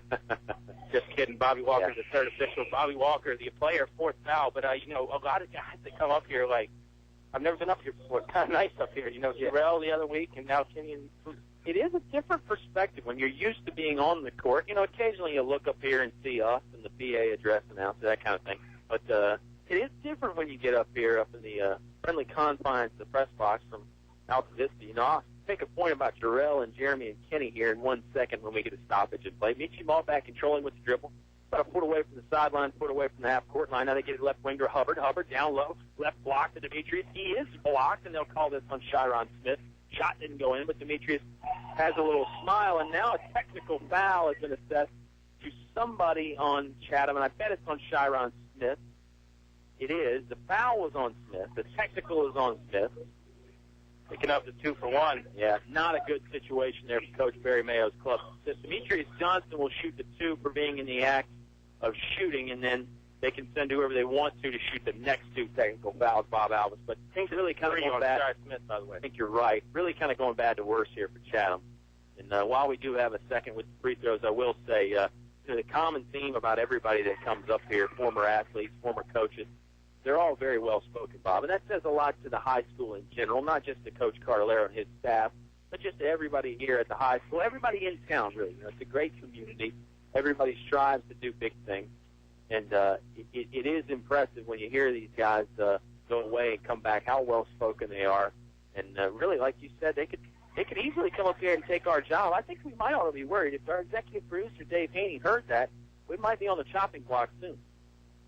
Or when we go on hiatus or vacation, maybe we can get one of those. It never hurts to have a deep bench, right? I am seriously looking and going south next winter if it's going to keep being like this. It's been frigid out there this year, but not frigid for Altavista and then the court. Demetrius, 4 for 4. Yeah. From the stripe, Colonels lead by 31. Thank all the free throws there. He's in the act of shooting, and then the technical foul. Catches it on the inbound sideline. Colonel basketball after the technical. Davy Jones is checked into the game.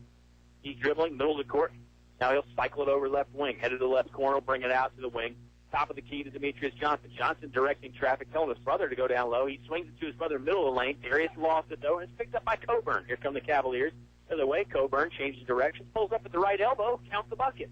Nice 14-footer there for Cody Coburn. I think Agent Zero Oscar Briggs has flown south some for the winter, Bob. That's why he is not here right now. Outkicked his coverage. That Briggs, he's about as good of a kicker as, say, Reggie Roby or one of those guys from the old Hawkeye days. Ball back, driving, kicks it out to Nelson Dews. Dews will try another 3.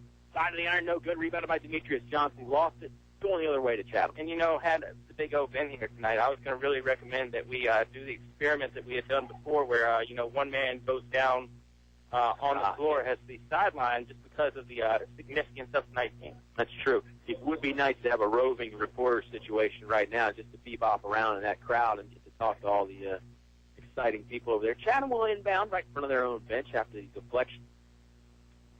Foul actually went against Navy Jones there in stoppage play. Walker Allen had 12 at the break, by the way, all from three-point land. Wow. Jiggets couldn't get the left-hander to go, and Navy Jones rebounds. Jones to slow it down, bring it right wing over to Nelson Dews. Dews bounce pass down low to Demetrius Johnson. Johnson converged on by 3 Cavaliers, kicks it back to Nelson Dews. Dews lost it, dribbled it right off his foot.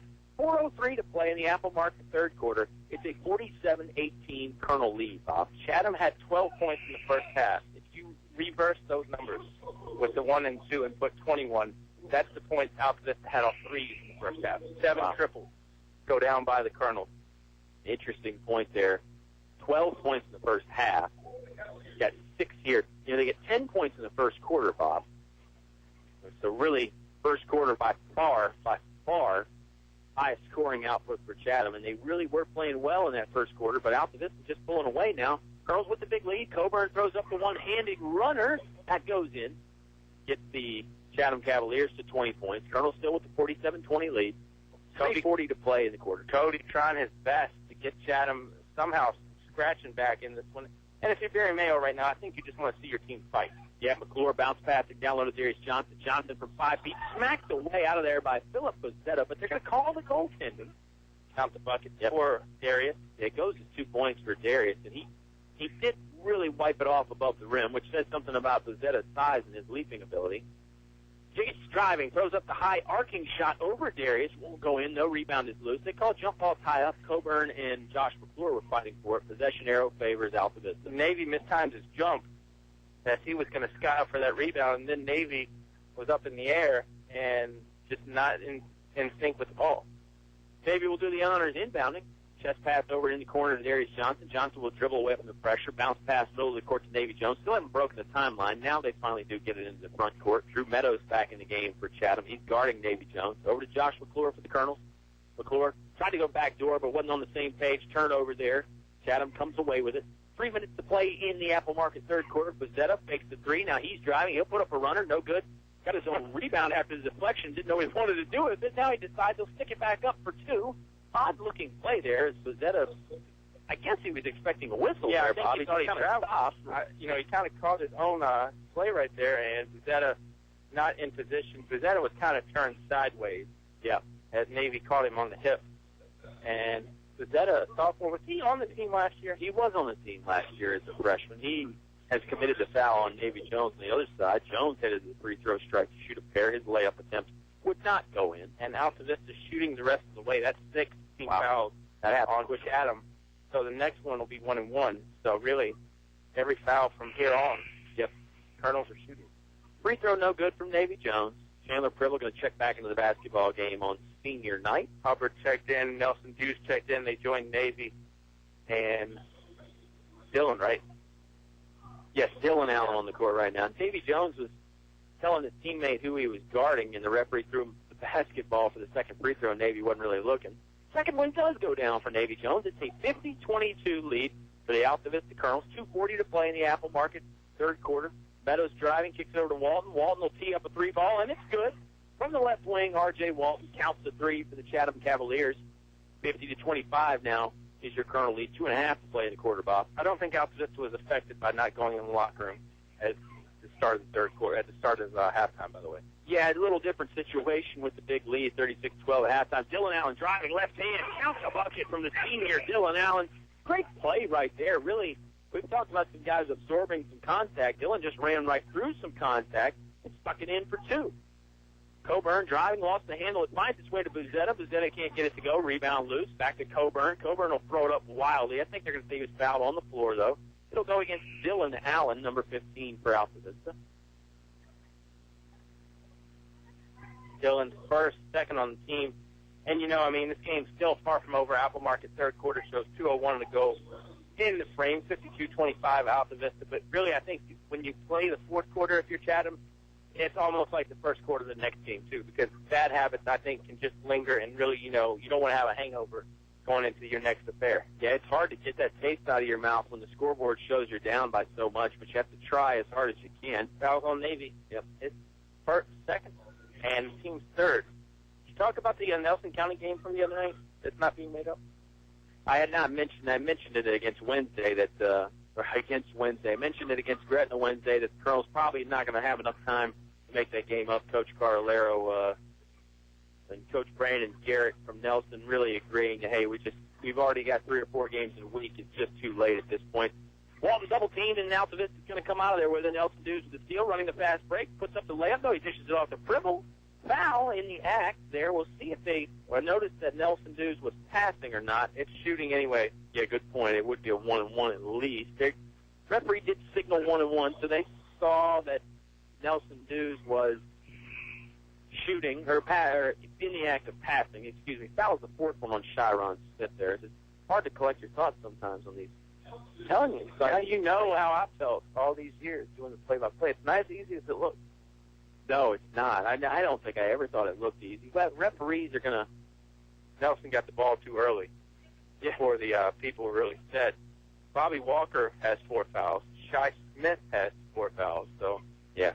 Cavaliers do have some guys hampered in the old foul territory. And those are 2 of the big guys, post players as well. Nelson Dews rattles the first free throw in. 53-25 28-25 is the Altavista Colonel lead. On the court right now for the Colonels, Destin Brown, Dylan Allen, Nelson Dews, who will shoot a second free throw, Navy Jones, and Chandler Pribble. Second one goes down for Nelson Dews. I was going to say, Haney, I think we're going to have a lot of time to reminisce about the seniors and about the 03-04, and who knows what else in quarter four. Yeah, Colonel's really stretching the lead out. Walton will try a three again for Chatham. This one back iron, no good. Too strong, rebounded by Navy Jones, who timed that jump up perfectly. Jones will walk it up the court himself, more of a jog. Chest pass over to Destin Brown. Brown, head fake. Now using his dribble, back to Navy Jones. Jones thinking about a three, bumped into. Nice backdoor look to Dylan Allen. Allen left-handed shot won't go in again, but Dylan Allen will go to the free throw line because there was some contact there. And, you know, you've got some guys on this team, if you're out to this and you can make a run to Richmond and get into the state. That is the fourth foul on Rod Taylor, by the way. There are some guys that'll be going for their third straight state championship in their respective sports seasons. Yeah, exactly. First free throw in there from Dylan Allen. Yeah, Colonels get the state championship last year in basketball, state championship this year on the football field. Well, it was last year at this point, but this school year, yeah. So, yeah, there's really some candidates out there to have a fistful of rings. Well, and you guys, you know, not to count chickens before they hatch, but you have two more seasons. Right. One of football, one of basketball. Allen makes a free throw. Chatham is going to be fouled on the other end, as Ray Jiggets will get an opportunity to hit some shots with the clock stopped. Clock reads an even 1 minute to go here in the Apple Market third quarter, and that foul went against Nelson Dews. We talked about the name Dews. It's been synonymous with Altavista basketball within the last decade. Mr. Excitement, Rondell Dews. I can't remember. Did you get him that nickname? No, I did not. That nickname predates me, and I think he kind of gave himself that nickname, honestly, with the way that he played on the football field and the basketball court. And, you know, Rondell was on some of those football teams that were a little lean, too, you know, and we don't give those guys enough credit. You know, John Wheeler came in, tried to and coached the program. Sonny Merchant tried. Everybody tried to build this program up, but really what got things going were the rec programs. Yeah, absolutely. It starts at the youth levels, and tie up there on a jump ball will go to Chatham there after the missed free throw. Destin Brown had it. He was tied up with Jiggets. Coburn to inbound, looking for somebody. He can throw it back for Josh Jones at the volleyball line there. Jones will just hand it back off to Coburn. Coburn driving left hand, lost the dribble momentarily. Now bounce pass over to Walton. Walton down low looking for Jones. Jones taking some contact, no whistle. Walton gets it back now over to Jiggets in the corner. Quadjay Witcher. Chatham was without the services of the other Witcher tonight. Quadre Witcher, not in uniform. Shot goes up by Jones, won't go in, got his own rebound, stuck it right back up for two. Good job by Chatham to get some points on the offensive glass there. Now they're going to throw some full court pressure at Altavista. McClure dribbled up, left hand, breaks the timeline now, guarded by Jones. Reverses, changes directions over to Nelson Dews. Dews throws it back to Chandler Pribble. 15 seconds. Pribble was on the line. Yeah, I was going to say he was near the line. He was very near the line. He was standing on the sideline. This will be a turnover. Chatham's got 13.5 left in the third quarter. Are the Witchers brothers? They are. Are they kin to Solomon? They are not. Okay. 13.5 seconds left in the quarter. Jiggets takes a look at that clock. Going to use a screen from Coburn. Now he'll pass it in the corner to Quadjay Witcher. Comes over the top. He was standing on the baseline, out of bounds. Basketball going back to the Colonels. They've got 5.6 seconds left to run the length of the court 90 feet and try and score. They lead 56-27 over the Chatham Cavaliers. Wow. Yeah, Allen broke long. McClure didn't see him. They get it to Nelson Dews. Dews in the front court. Bounce pass to Allen. Gets it up at the buzzer and in. Great way to end the quarter there. Really on a modified fast break situation. Allen, right place, right time. Count the basket. Colonels headed to the fourth quarter with a big lead. 58-27. Come back and hear it all on 105.5 KD Country. Man, it's cold in here. What's wrong with your heater? Well, it used to work pretty good. Back in the 90s, just call Select Air and get it fixed. Oh, it'll probably cost a lot of money. No, it won't, because Donnie will give you a fair price and get it done right the first time. Maybe I'll call Select Air tomorrow. No, you will call Select Air today, because it's freezing in here. Select Air, 841-1580. 841-1580. Online at selectair.webs.com. You're listening to award-winning coverage of the Altavista Colonels on 105.5 KD Country. Fourth quarter getting ready to start here. Altavista, senior night, 04 celebration night. It's going to be a celebration over the Chatham Cavaliers night as well, Bob, unless Chatham really does the unthinkable and gets their way back in this basketball game. Right now, it's a 58-27 Colonel lead. You know who else was part of that broadcasting team for us at KD Country? A.C. Bank. That's right. That's for us back then. Is Walker Allen is going to check in, I think, some discussion with the table there for a moment. You know, Walker and Dillon don't exactly, they look alike, but I don't think they're trying the old switcheroo. Richard Hubbard, Walker Allen, the brothers Johnson, meet them all back on the floor. So essentially the starting five starts fourth for the Colonels. And Meadows is going to get called for the foul. A little bit of aggression on defense. That's going to be a 1-and-1 for Walker Allen.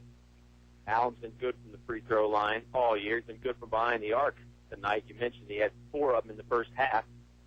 Yeah, I don't know what to think about some of those touch fouls, Bob. And we've seen our share of serious body contact at points in this game. But the hand check is definitely a point of it. First foul on Meadows. Front iron, no good for Walker Allen. Rebound controlled by Rod Taylor. Bounces it over to Josh Jones. Up ahead to Jiggets. Jiggets will run right sideline. Now pull it up right wing. Thought about a 3 over to Rod Taylor, middle of the court. Taylor going to drive with his right hand. Edge of the paint. Throws it up off the window. Won't go in. Rebounded by Demetrius Johnson. He just hands it off to Richard Hubbard. Hubbard bring it up with the right hand as he surveys the court. Gets it in right wing to Allen. Allen throwing a lob pass down low to Darius, but it did not find its target. Taken away by Chatham. Speaking of a lob pass, Coburn gets one from Meadows. Pulls up with a jump shot. No good. Drew Meadows tracks down the rebound. Now he will get things going for Chatham. His layup won't go in. Coburn with the rebound. Sticks it up. That won't go in. Rebounded by Richard Hubbard. Josh Jones is hurt down there underneath the basket. I think the officials may stop play here in a second. I don't know. He's limping around. Altavista basketball, now they lose it. Yep, Mike Bourne blew the whistle. Yeah. And, when I was asking you about all the relations, you know what a fan I am of genealogy. Yes, you are. I mean, it's my just unbridled passion. Well, I don't have any problem with nepotism as long as you keep it in the family. I'm You're right taking there that with from you. me, and I took it from Joe Buck. So 6:59 to go in the Apple Market fourth quarter. I'm pretty sure that was around before Joe Buck. Sure. Oldest trick in the book. That's right. I thought that was a tapping down the wrong shoulder. Look over that way. Right. 7 minutes to play here in the Apple Market fourth quarter. Never a bad choice at the Apple Market. Weekly specials, you want to go check those out as well. Yeah, it's a 58-27 Colonel lead. 31-point advantage right now. Taylor studying the defense for Altavista. He'll go left-hand dribble. Now over the top to Bobby Walker. Good-looking two-man game. There was a variation of the old pick and roll. Walker is fouled. He'll go to the free throw line. Good look from Rod Taylor to get it to him. Foul's on Darius. It's third. Those aren't Chucks that Chatham is wearing, are they? No, I believe those are Adidas shoes, but boy, talk about digressing. 58-27 is the Altavista lead. First free throw in by Bobby Walker, 58-28. Walker playing with 4 fouls, but, Chatham's got so many guys with 4 fouls now, Bob. I think Barry Mayo has 2. Yeah, I don't think they're going to be able to avoid that for a little while. Coach Mayo wants to have a timeout here. Both free throws converted by Bobby Walker. So it cuts in the Altavista lead a little bit. We'll take a 30-second timeout with them. The score, 58-29. Colonels on top on 105.5 KD Country. Hi, I'm Tracy Robinson of First National Bank. Did you know there are great home mortgage opportunities available right now? With rates being at an all-time low and 100% financing, our recognized mortgage lenders will deliver the right loan for your needs. Put this together with our other progressive mortgage products, our fast local service, and we're ready to lend. First National Bank, over 100 years of dependable custom banking. For you and your money, that's important. First National Bank, member FDIC, equal housing lender. You're listening to award-winning coverage of the Altavista Colonels on 105.5 KD Country. Back here on 105.5 KD Country. Colonels with the lead. We're having fun up here, the old switcheroo. I'm Kyle Haney. He's Bob Alvis. We're not switching that around. We're just having a good time, Fun on a Friday. Yeah, you can't beat that. Colonels back in action tomorrow, but we'll give you those details in the Subway postgame show. Still got to settle things up here. Ball back driving. He is fouled, and he converts the bucket, and will be heading to the free throw line to try for the three-point play. That's one thing I'll commend both teams on, Bob. Everybody's still playing hard out there. They're doing their best to not look at the scoreboard. It is a 60-29 Colonel lead now, but both squads really still giving their max effort, or close to it anyway. Cardinals have a 3-game week coming up next week, really 4 if you want to start the week on a Saturday, and Roanoke Catholic will be the opponent tomorrow. Sorry, I didn't want to keep people, in suspense, because we got a lot to talk about. No need. Here and the Subway post-game show. Foul on the floor. Malbec did not convert the free throw, by the way. No. I think they're going to say he was in the act of shooting. Cody Coburn headed to the free throw line to shoot the free throws. Foul was on Michi Malbec. Just his first. Next foul, everybody shooting. Yeah. 16 fouls on Altavista. Over 10 on Chatham. And, hey, head out to the City Armory tomorrow night after you get back from that Altavista Roanoke Catholic game and watch Booth and Hunt lace them up again. Yeah. They'll be doing it all season. Sure. And that's the professional team in Lynchburg there. They bumped up, Bob. They're in a little better quality of league this year. So certainly you were seeing some good basketball with that team before, and you're going to see some good ball when Booth and Hunt are out there. But, it's getting even better up there in the Armory. Smallback has it over to Richard Hubbard. Hubbard standing in the half-court circle. Makes the dribble. Now put it on the floor with the right hand. We've got 6:08 to play in the contest. 60-31 is your Altavista lead. Darius Johnson, 16-footer, a little too strong, wouldn't go in. Jiggets runs out of there with the rebound for the Cavaliers. Ahead to Coburn, back to Jiggets, back to Coburn. Two-man game right now. They'll go back to Ray Jiggets. Jiggets, now nice little shovel pass over to Bobby Walker. That ball is stripped out of there. Darius has it. He's gone. Yeah. No. That Darius Johnson stepped on the baseline. No foul there. Johnson did look like he was getting fouled by Bobby Walker, but they say Darius went out on his own momentum. Trivia question was 5:50 left? Let's wait for this inbound play right here. I love my trivia. I know you do. They get it into Bobby Walker, now over to Drew Meadows. Meadows, bounce pass, down low to Jones. Jones, right block, little fadeaway, turnaround shot. Won't go in. Rebounded by Demetrius Johnson. Demetrius will bounce pass it over to Hubbard. Hubbard into the front court. Hubbard's going to blow by his man. Stopped at the left block. He'll get over to Demetrius Johnson. Johnson lost it momentarily. Over to brother Darius. Now over to the right sideline of Michi Malbec. Malbec just holding it on his hip, looking inside the defense. Check the ref, see if he's given the 5-second count. Heady play there, and they get it to Darius Johnson. I'm ready for that trivia now. All right, 95% is accurate. Maybe I'll go 98.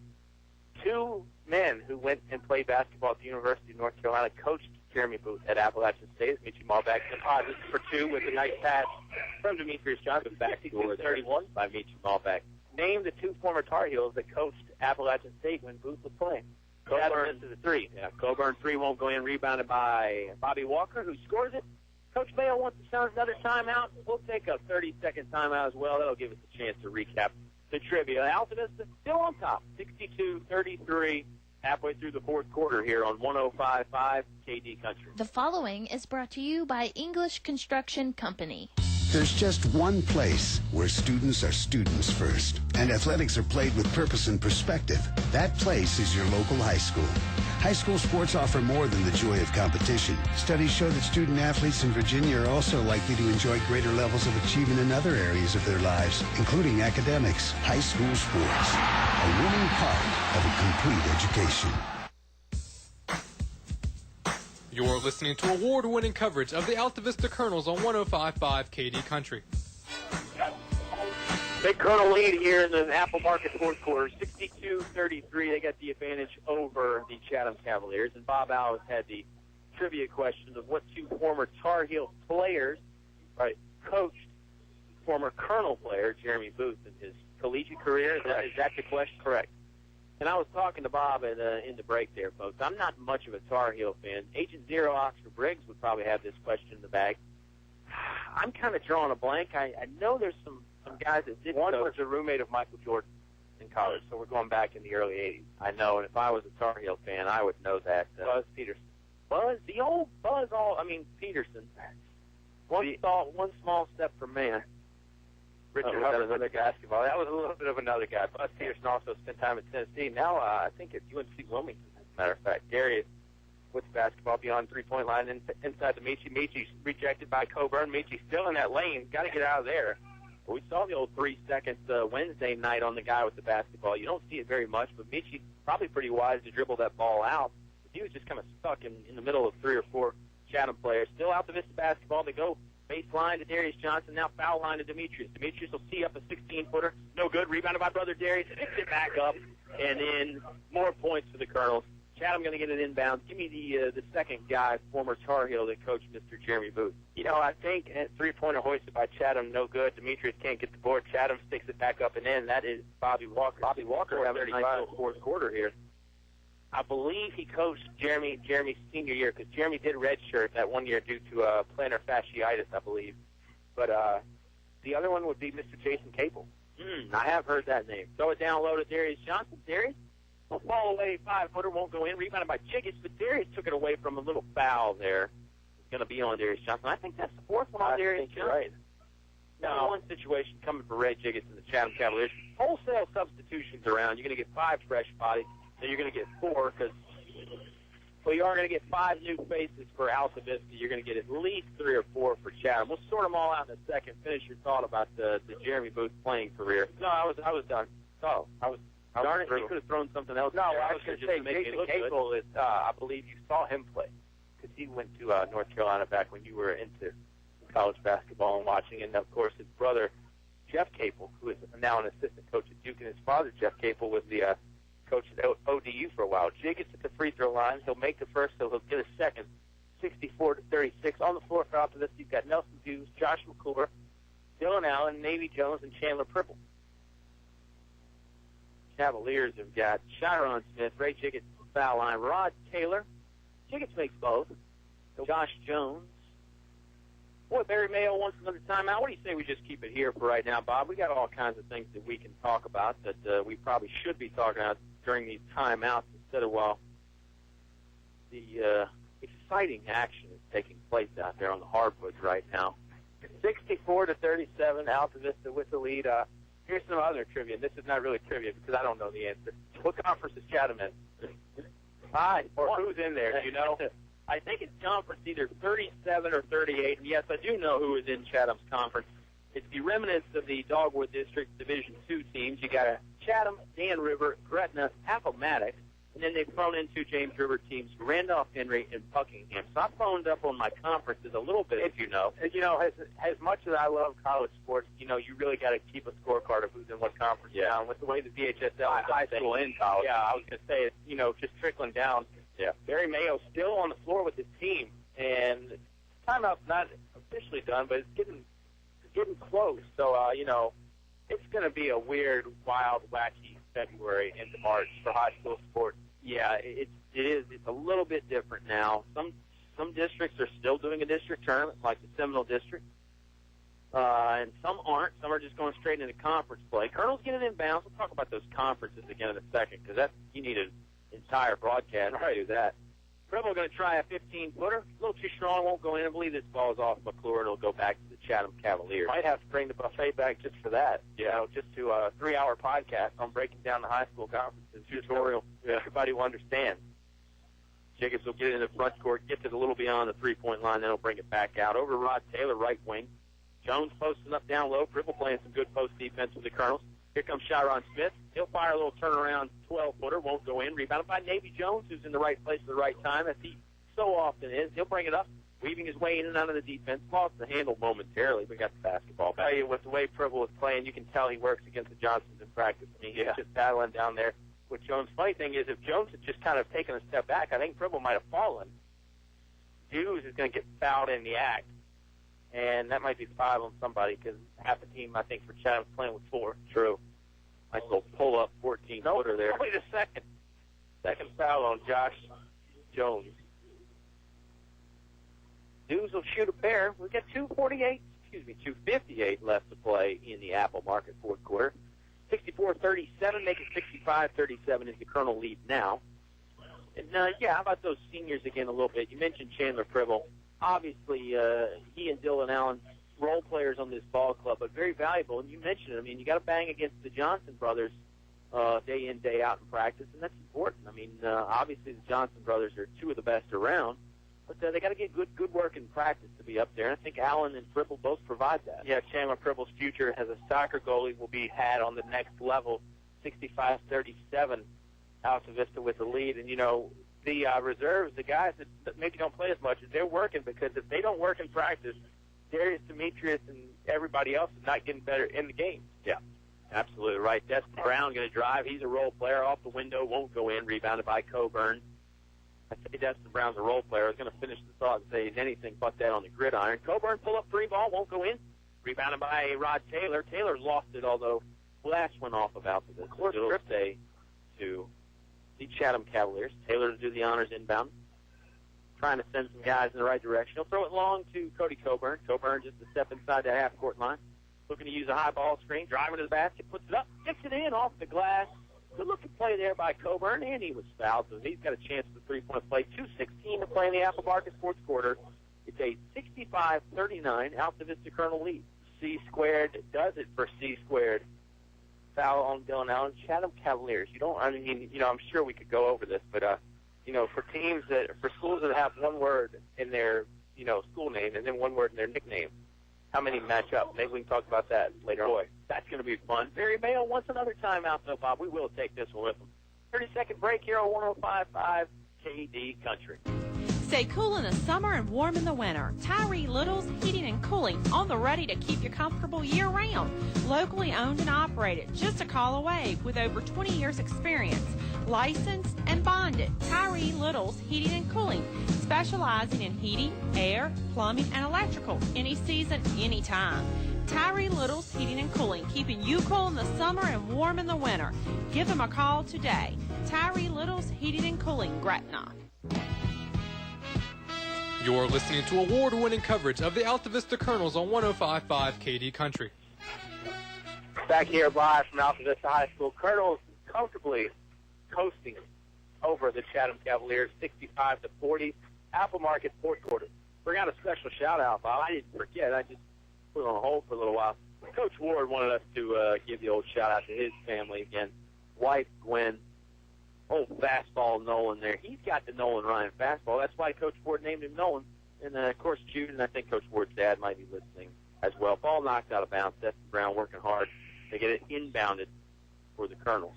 I would say my man Jay Ross is listening, but Friday night in New York, probably found a sitter for Noel, and he and the missus out in the town. He's hobnobbing at the big clubs there in Manhattan somewhere.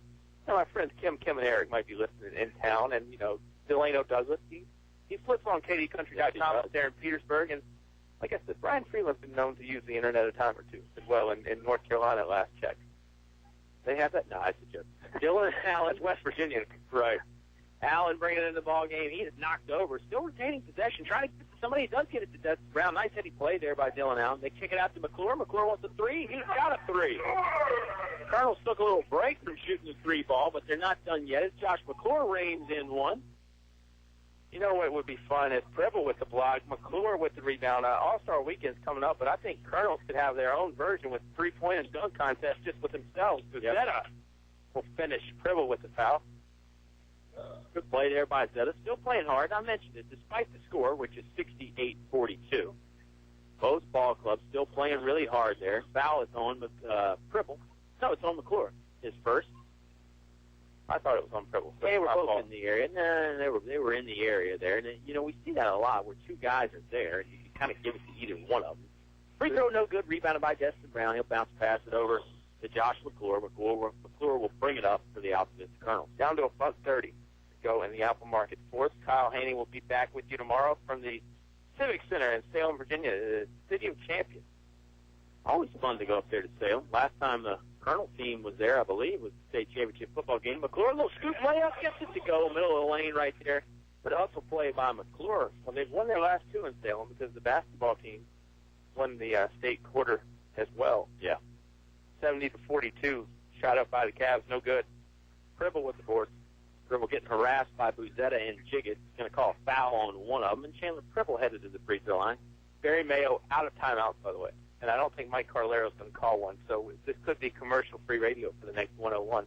Yeah, make sure you stick around for the Subway post-game show. Bob and I got plenty of great things to talk about, and again, we'll give you the whole scheduling details and recap this one. Maybe talk a little more about the 04 team and whatever else you want. Bob might have some more trivia questions by then. Rumor has it on Monday it might be the Bob and Oscar show. The Agent Zero and whatever my nickname is, Preble, with some arcs on that one, misses the first. Isn't your name the buffet?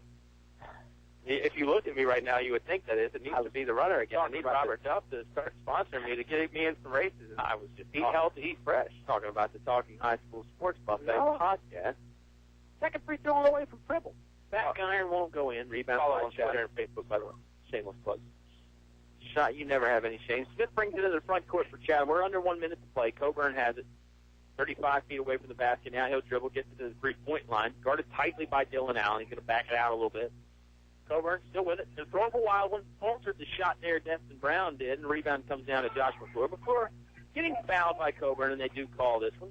Salem, the City of Champions, like I mentioned, they'll host the ODAC tournament at the end of the month.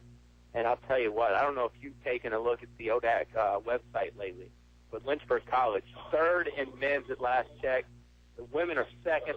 The men got a big win up in Hampton-Sydney this past week. And, of course, Randolph is making noise on the men and women's side. Women are tied for the record, tied the school record for most wins in the season. They'll try to break it tomorrow against, I think, EMU has come to town. So, you know me and ODAC. I love me some ODAC. Bob Alvis is an ODAC fan. And why wouldn't you be? Some good sports there. First free throw, no good by McClure. Second one does rattle in and go down. 71-42.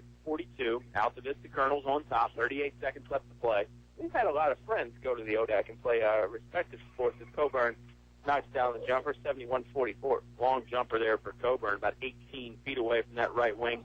Colonels have lost it, threw it out of bounds. McClure was looking for Nelson Dews. Not on the same page. Yeah, it's been some pretty good Colonels that have gone on and continued their career in the ODAC. Oh, I was supposed to name some. I'm sorry. Rebound comes down the Altavista Colonels, and they lose it. Jiggett's got it back for Chatham. He'll fire one up, but it's stripped away by McClure. McClure saves it, goes out in the lobby momentarily. Destin Brown gets it in. I thought we were going to talk about our friends in the ODAC, but right now, Altavista Colonels, a win at the friendly confines of Coloneltown, 71-44. Buzzer's going to sound here down to the final tick. Nelson Dews hands the ball back to the official. That'll wrap it up. Altavista, 71-44 over the Chatham Cavaliers. Summer post-game show on the way when you come back on 105.5 KD Country. In the past century, our community has grown, and Finch & Finch Funeral and Cremation Service has grown too, alongside the families they've known for so long.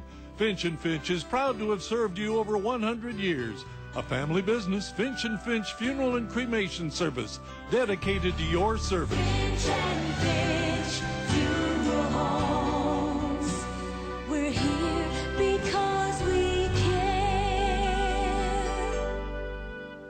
High school athletics builds character, teaches teamwork, and provides a solid foundation for life. PCM Industrial Services recognizes the importance of high school athletics by sponsoring this sports broadcast for your enjoyment. PCM Industrial Services encourages everyone to come on out and watch the game. It's a great time for the whole family. Cheer on the Colonels. PCM Industrial Services, the industrial maintenance and construction specialists, serving the Mid-Atlantic region with quality craftsmen since 1986. Good luck, Colonels. This month's specials from your Apple Market convenience stores. Coke and Pepsi 6-pack cans at $1.99. Free bacon biscuit with the purchase of 2 Mountain Dew Kickstarts. Double-decker Moon Pie for $1 with the purchase of any size coffee. Enjoy 2 chicken tender biscuits for $2.49 at the Apple Market locations. Riverside, Gateway, and Main Street, Altavista. You know what they say. Stop by the Apple today.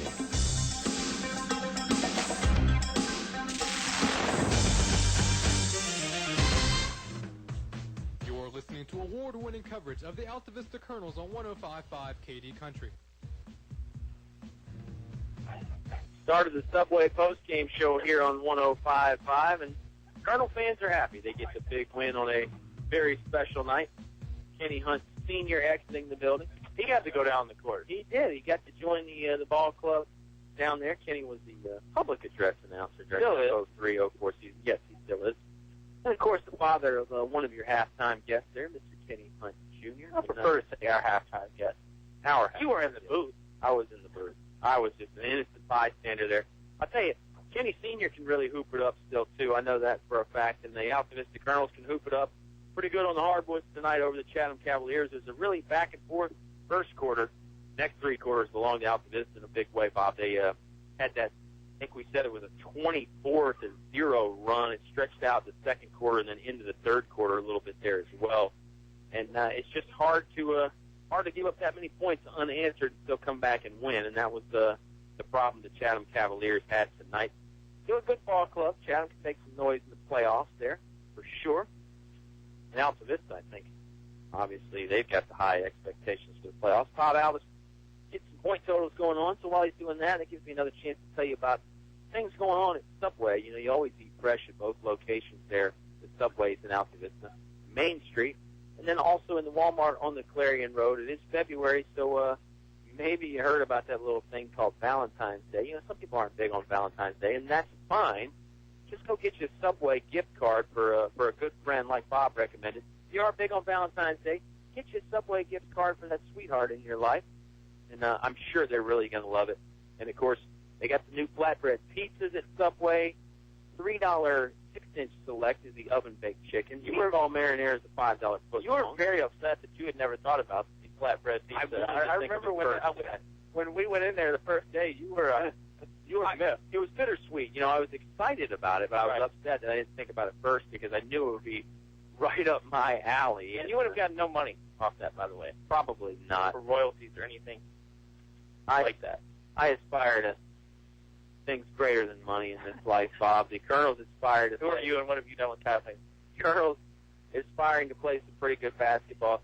They did that here tonight over the Chatham Cavaliers in a game that really featured some fun stuff. You know, the Colonels have not been dunking as much lately. They really hadn't shot the three ball as much as they have in years past, Bob, but tonight they took it back to the old school days here where they were draining threes left and right. Walker Allen had 4 big ones in the first half, and the Colonels had a bunch as a team over this basketball game. Bob can get you a final answer on that as we go. Colonels back in action again tomorrow. It's a 3 o'clock tip-off, and it's part of the Roy Stanley Memorial Shootout. It's up at Salem Civic Center. They're taking on Roanoke Catholic. Private school team, obviously out of Roanoke, and that's going to be a good game. A team that's really had some good ball players come through there over the years. Got a good tradition at that program. So that should be a fun game. We're anticipating now, and again, it is at Salem Civic Center. Part of the Roy Stanley Memorial Shootout, so the 3 o'clock start time is not set in stone, Colonel fans. Just, you know, if they're running behind, if the game goes into overtime, etc., just might be a little bit delayed. So check Facebook, and remember, like us, kdcountry.com. Like KD Country on Facebook. Get all your knowledge there, all your updates on not just Colonel basketball, but all kinds of stuff going on at KD Country, whether it's Dollar Saver auction coming up March 1st. All kinds of great things there. That's why you got to like KD Country online at Facebook, and maybe if you like us, tell your friends to like us as well. But, yeah, back to that start time tomorrow. It's a situation where there's 3 games, I believe, at least 2, maybe 3 being played before the Colonels play. So you never know. The schedule sometimes is hard to keep when you get a lot of different basketball teams in one area, but scheduled tip-off for 3 o'clock. That means Subway pregame show scheduled for about 2:40. I just have that radio on 105.5 pretty much all day, or on your internet browser there at kdcountry.com all day. Can't go wrong there. After Saturday, it's another 3-game week next week for the Colonels.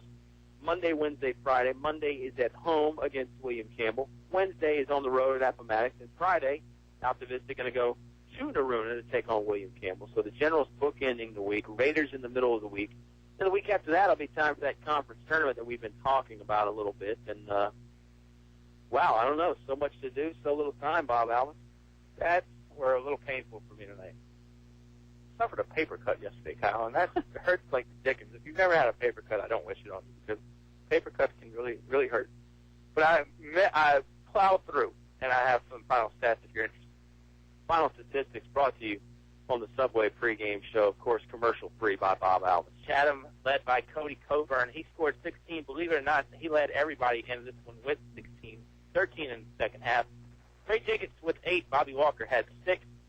4 points from Philip Buzetta and Josh Jones. 3 points from R.J. Walton. 2 points from Rod Taylor, and 1 free throw for Shai Smith.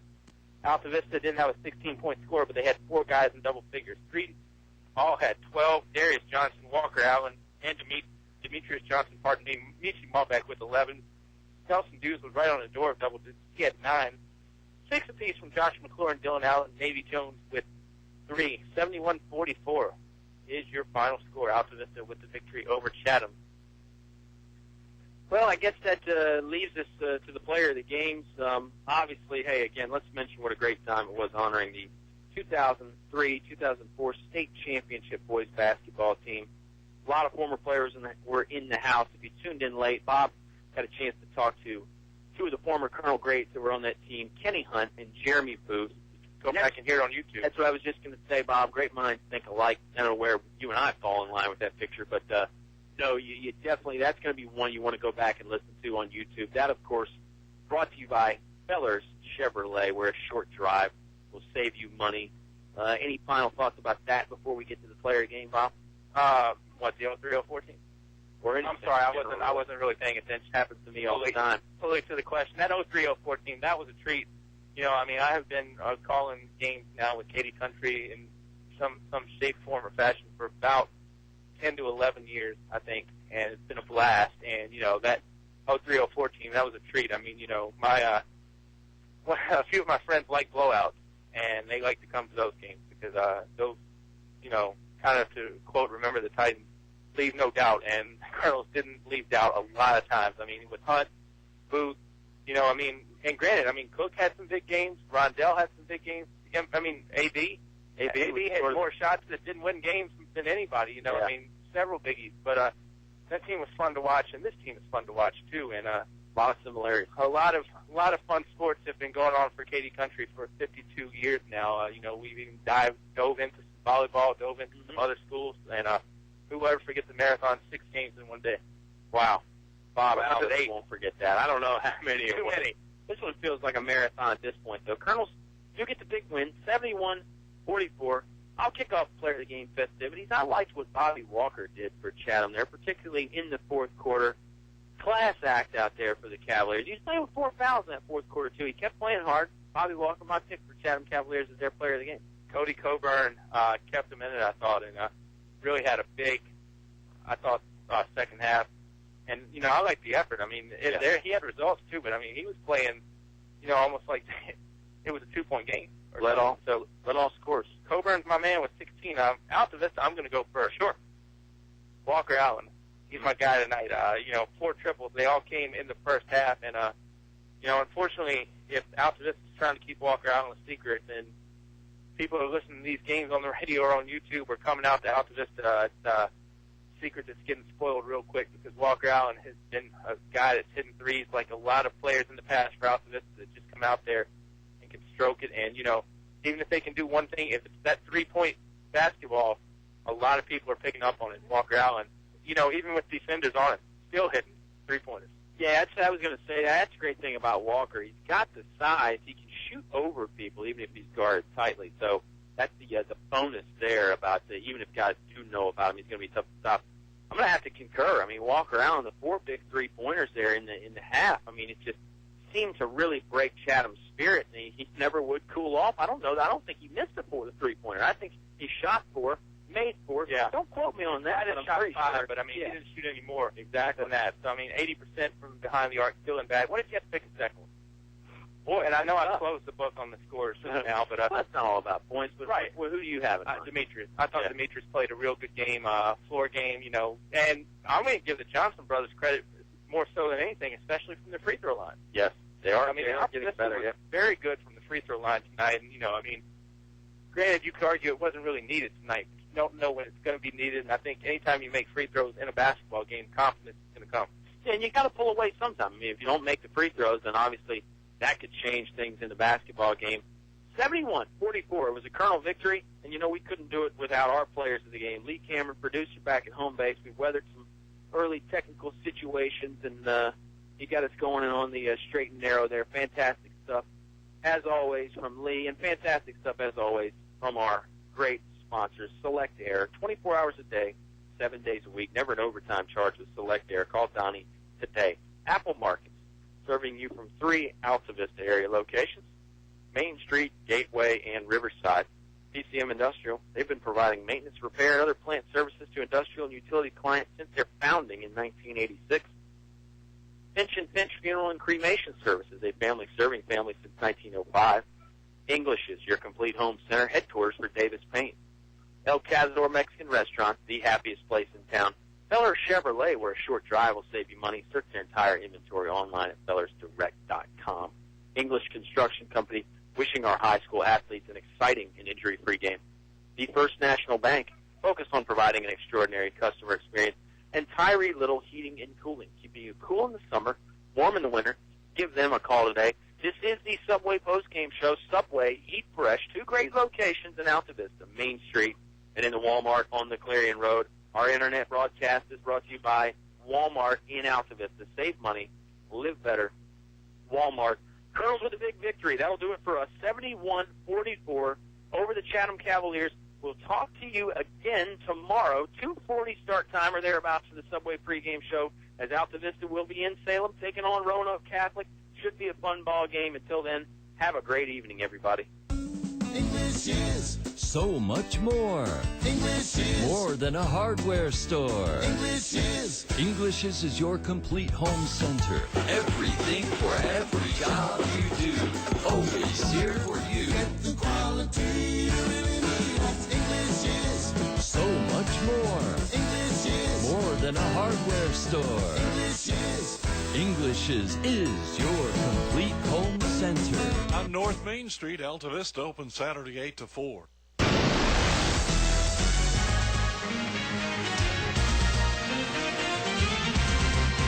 This basketball game is brought to you by the Katy Country Sports Club. Aubrey Rosser Law Firm in Altavista, first choice for any and all legal advice. Steve Farmer Auto Sales, where there's always a good selection of cars, trucks, and SUVs priced right. Steve Farmer Auto Sales, 1112 Main Street.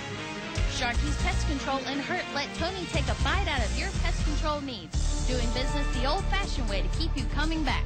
Main Street Trading Company Consignment, now open Wednesday through Friday, 11 a.m. to 6 p.m., Saturdays, 9 to 4. El Cerrito in Altavista, throw on a sombrero and shake your maracas. It's El Cerrito time.